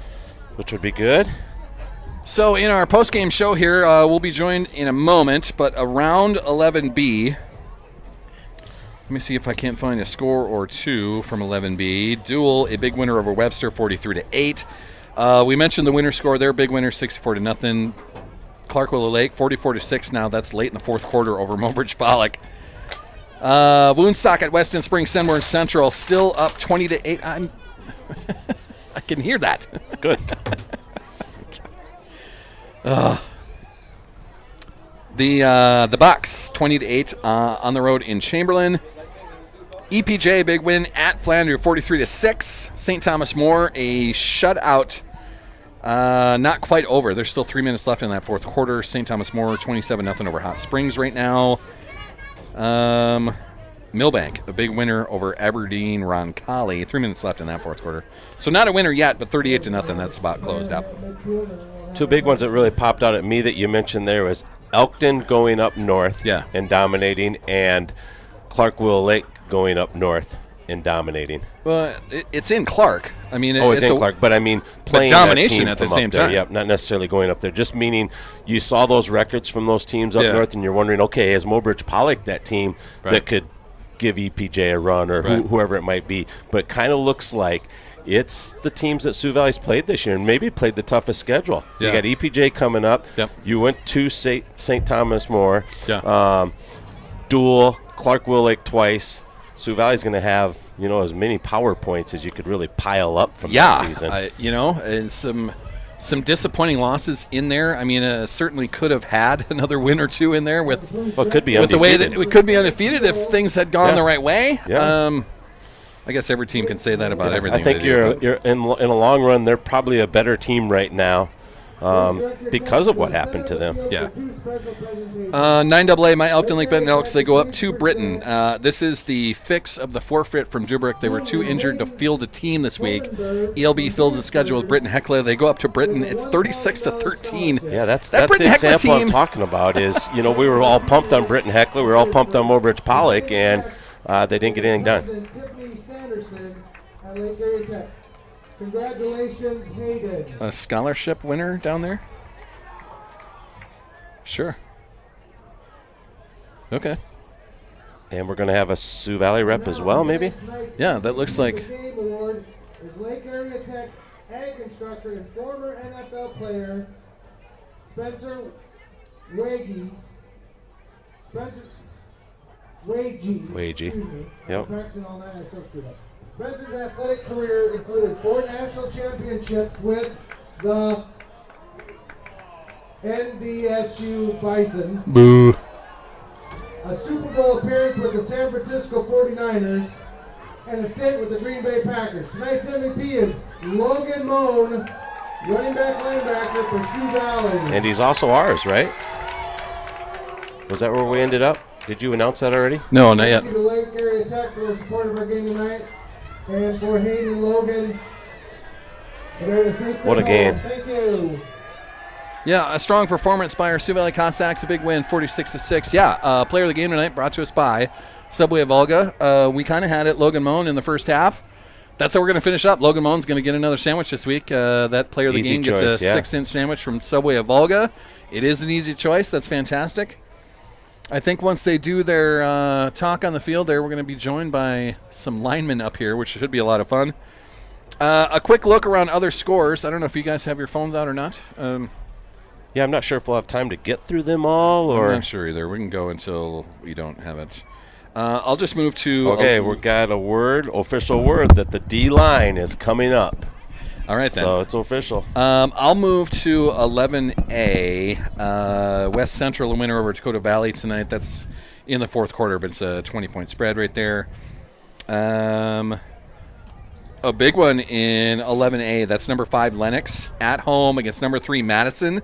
It's 37-19. They've got a big lead at home over the third-ranked Madison Bulldogs. They're going to move to the fourth quarter here in a little bit. Del Rapids, a 28-21 lead over Canton tonight. That's the second-ranked Couriers. Receiving votes, Tri-Valley. That's a big lead over Vermilion at the Dakota Dome tonight. And Sioux Falls Christian, the number 1 team in 11A, crushes Bridgewater Emory Ethan tonight. In AA scores, Brookings goes down to Yankton and loses to the Bucks 14-7. A tough loss for the Bobcats. Watertown one went down to number 2 T, gets a 15-7 win over the Titans. Brandon Valley, a big winner. That's AAA over Mitchell. Spearfish winner over Douglas. A 5-3 matchup. Pier gets a home win over the Sturgis Brown Scoopers, 44-0. And Huron, the number 1 ranked team in 11 AA, a big lead over Aberdeen Central, 32-0 in the second half. That's in Huron tonight. Where are you at? Howard Wood Field must have been electric. 30-22. Sioux Falls Roosevelt over Rapid City Stevens. Washington over O'Gorman, 20-17. That was at McElhaney Field at OG. Brandon Valley 49, Mitchell 7. You mentioned that one. Sioux Falls Lincoln 48. Rapid City Central 28. That at O'Hare Stadium out in Rapid City. And Harrisburg 28. Sioux Falls Jefferson 7. That one was also at Howard Wood Field. In 9AA ranks, Elkton Lake Benton has got a big lead over Britton Hecla in Britain tonight. That's the number 3 ranked ELB Elks, 36-13. Number 2 Avon, they crushed Scotland Menno tonight. Receiving votes, Viborg Hurley's got a lead over Hanson. That's at home in Viborg. The number 1 seed in 9AA, Freeman, Marion Freeman Academy, a huge win over Irene Wakanda tonight. That was in Freeman. Florence Henry has a lead over Redfield at the moment. Tripp, Delmont, Armour, ACDC for Chad Guthmiller. They get a huge win tonight, 62-0 over Colombe. That was in Tripp tonight. The number 5 team in 9AA, Platte Geddes, they lose at home. The Bonham Cavaliers go in there and shut them out. Ipswich receiving votes in 9A, I believe, went on the road to Leola Frederick, got a win. DeSmet beats Great Plains Lutheran tonight in Watertown, 36-0. Yeah, 9B, Iroquois Lake Preston, the Sharks. They win 56-32 over ORR. What's up, boys? Avon gets the dub, and here comes our guest. We've got all Get in here, lineman. I don't know if I got room for all of you at the same time, but we'll get as many in here as we can. We'll hand over a couple of headphones. How we doing, boys? Good. You're all out of breath. I mean, it's not that many stairs coming up here. Come on, boys. How we doing? Good. First off, just say who you are. Let's not trip Carms. Just say who you are and tell me how the game went, man. I'm Drake Schmuck, and there you go. I think the game went pretty good, honestly. 46-6. So I mean, we didn't get the shutout win tonight, but still, it was domination. Did you get to do your sack dance tonight? Did you do the worm anywhere? We're going to talk about it in a little bit. A great win tonight. Just talk about the difference between what you guys were doing tonight comparatively to, Flandreau the week before, of just a domination win out there tonight. Honestly, we all just brought our energy. Yeah. That's really what it was. Has there been a conversation in some sort of halftime, in some sort of practice of the coaches can take you so far and now it's up to the senior class to do the rest? Has there been something on those lines that you guys have talked about? Yeah. Okay. So the coaches, they've been talking on us about getting our own energy, bringing energy from ourselves, and that the coaches can only fire us up so many times, and we got to go out there and want it every single play. Marcus Olson on the microphone there, taking your turn on the mic. Did you get to dance tonight? I did get to dance on Mitchell's touchdown. I did get to dance. Which one? Mitchell's passing touchdown. Okay. Well, as long as you're dancing somewhere out there, that's all that matters. Yep. It was a great win tonight. What's the message then in the postgame show of this is the final home game, regular season style, senior night? What was the message in the huddle out there? Either one of you. Just go out there and just celebrate this win. We only get so many of these in our high school career, and just go out there, have fun, celebrate with your family or friends, and just soak it all in because you never know when it's going to be your last game. Marcus, congrats on the win tonight. We'll hand the mic over to anyone. Your senior night. Handing it over to, this is Gundy. Yep, Andrew Gunderson. Andrew Gunderson. Good win. Owen, you're a trained veteran on that microphone now. We went through the coaches show on Monday. Did you guys all see the coaches show? Did you see anything? I saw it. I did not hear it. I hope you did. All right, Gundy, your thoughts. It's a big win, a big, fantastic 46-6 victory tonight. We get on the winning side of our record. Just talk about your night, man. What you saw out there, what worked? I think we just had a lot of improvement, and it was good for us to get 2 wins in a row. Definitely boosted all of our morale, and we all are definitely on the good side right now, but we got to keep our heads in the right place and be ready for next week. Yeah, still a lot of work to do. EPJ is a tough team. They got a big win tonight again over Flandre in Flandre tonight, so that's what they're going with. Owen, you did not get to do the worm tonight, is what I'm told. I did not. That's sad. I don't like that, but if you want to go down there and do it now, I still got the camera rolling. We were told if we got any unsportsmanlike penalties, we'd be running. So after an unfortunate penalty last week, yes, we kind of got to shape up and just keep our heads in the right place and stay humble. It's all seniors up here, but it was Nelly with the swat and the interception. There he is up here. Nelly's up I here. thought it was all seniors. Sorry, it was Tobin that was. Yeah. We'll talk to you about your interception later on then. It was a little bit of celebration out there. Did you all guys get a chance to do anything with that? There's not many defensive linemen that get interceptions, so you have to tell me something about there went out there. How'd we go to Nelly with this one? He was one with it. I was trying to get your reactions to that. Nelly, on the mic. I mean, I was going crazy. Andrew was definitely mad because he was practicing all week. They had a trick play that we were practicing, and he was like, "Oh yeah, I'm getting one this week. I'm calling it." And then he was like, "Dude, I wanted to get it." And I had, on those trick plays, I was like, I'm not gonna get there. I'll just have to be the guy that stops the run. But well, it's superior athletic ability. That's how you were able to do that, correct? yeah, I think Andrew needs to take some notes or something. I don't know. Get a pen and pencil. Classic Nelly. Classic Nelly. Gundy, what were your thoughts on that, man? It still takes a pretty good swat to pull that off and still catch it at the same moment. I think it was a great play by Nelly, and really one of those things that we kind of practiced all week for the trick plays, and didn't really see any trick plays, but definitely the D line showed out, and we had a good game, and everyone had a great game. But that was definitely highlight of the game. One of the highlights, sure. Yes. It was a good offensive night as well. I mean, 46-6. It's just nice to see everything work like that. That's 2 weeks in a row now. It's basically 6 quarters in a row that have just been fantastic. So it's a good lead into EPJ next week. Yeah. Gunny, congrats on the win. We've got one more back here. Is that P-Top back there? It is P-Top back there. P-Top on the mic. Tobin Squires on the mic. Tobin, talk to me about your night, man. It was just an amazing night. Everything from pregame warm-ups, just leading into the game. I mean, you could just tell there was a different energy. Last week we played Flandre, and if you watch the game, we came out a little flat, but we made our effort this week to kind of just get after it from the get-go. And as you can see from the outcome of the game, and we just did that. We just performed, we executed, did what we were told to do, and just did our job. Yeah. To the best of our ability. Preston, how you doing back there? Good. How was your night? It was good. I think we came out with a lot more energy, and it helped us a lot. And unlike last week, we came out really flat and came out with a lot more energy, and that definitely showed on the field, just like Tobe said. The energy, it's senior-led now, right? You guys have had a conversation with your squad. You guys are leading the way now. That was on you guys, right? This is where the last 6 quarters have taken off. You guys had a conversation with your squad? Yeah, pretty much, but the young guys definitely do help a lot, sure. And they get us hyped up on the sideline and stuff, and that definitely helps. So revving the diesel is what I've been told.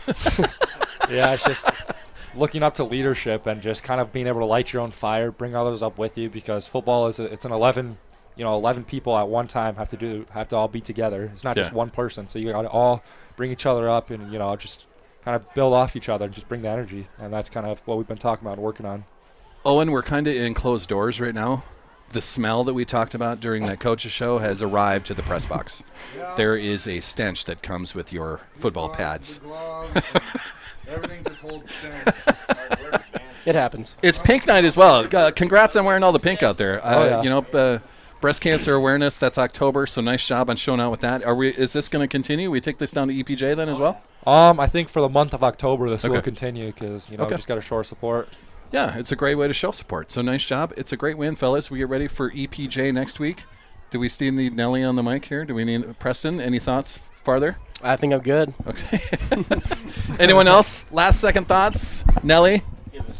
What do you got, man? What's happening back there? I don't think we played our best game, but we gave it. I mean, we There's still more to come, right? I mean, this is it's part of what we talked about in that coach's show on Monday night. It's you guys are hitting the stride at the moment, right? Yeah. We get to 4-3 now. We go down to EPJ. They're number 1 in the media polls, but you're not scared of the Huskies. Look, we talked about it on the show. 11B is gettable. With Winter doing what they're doing, they got another big win tonight, but it was Lakota Tech that they beat. They have a losing record officially. Yeah.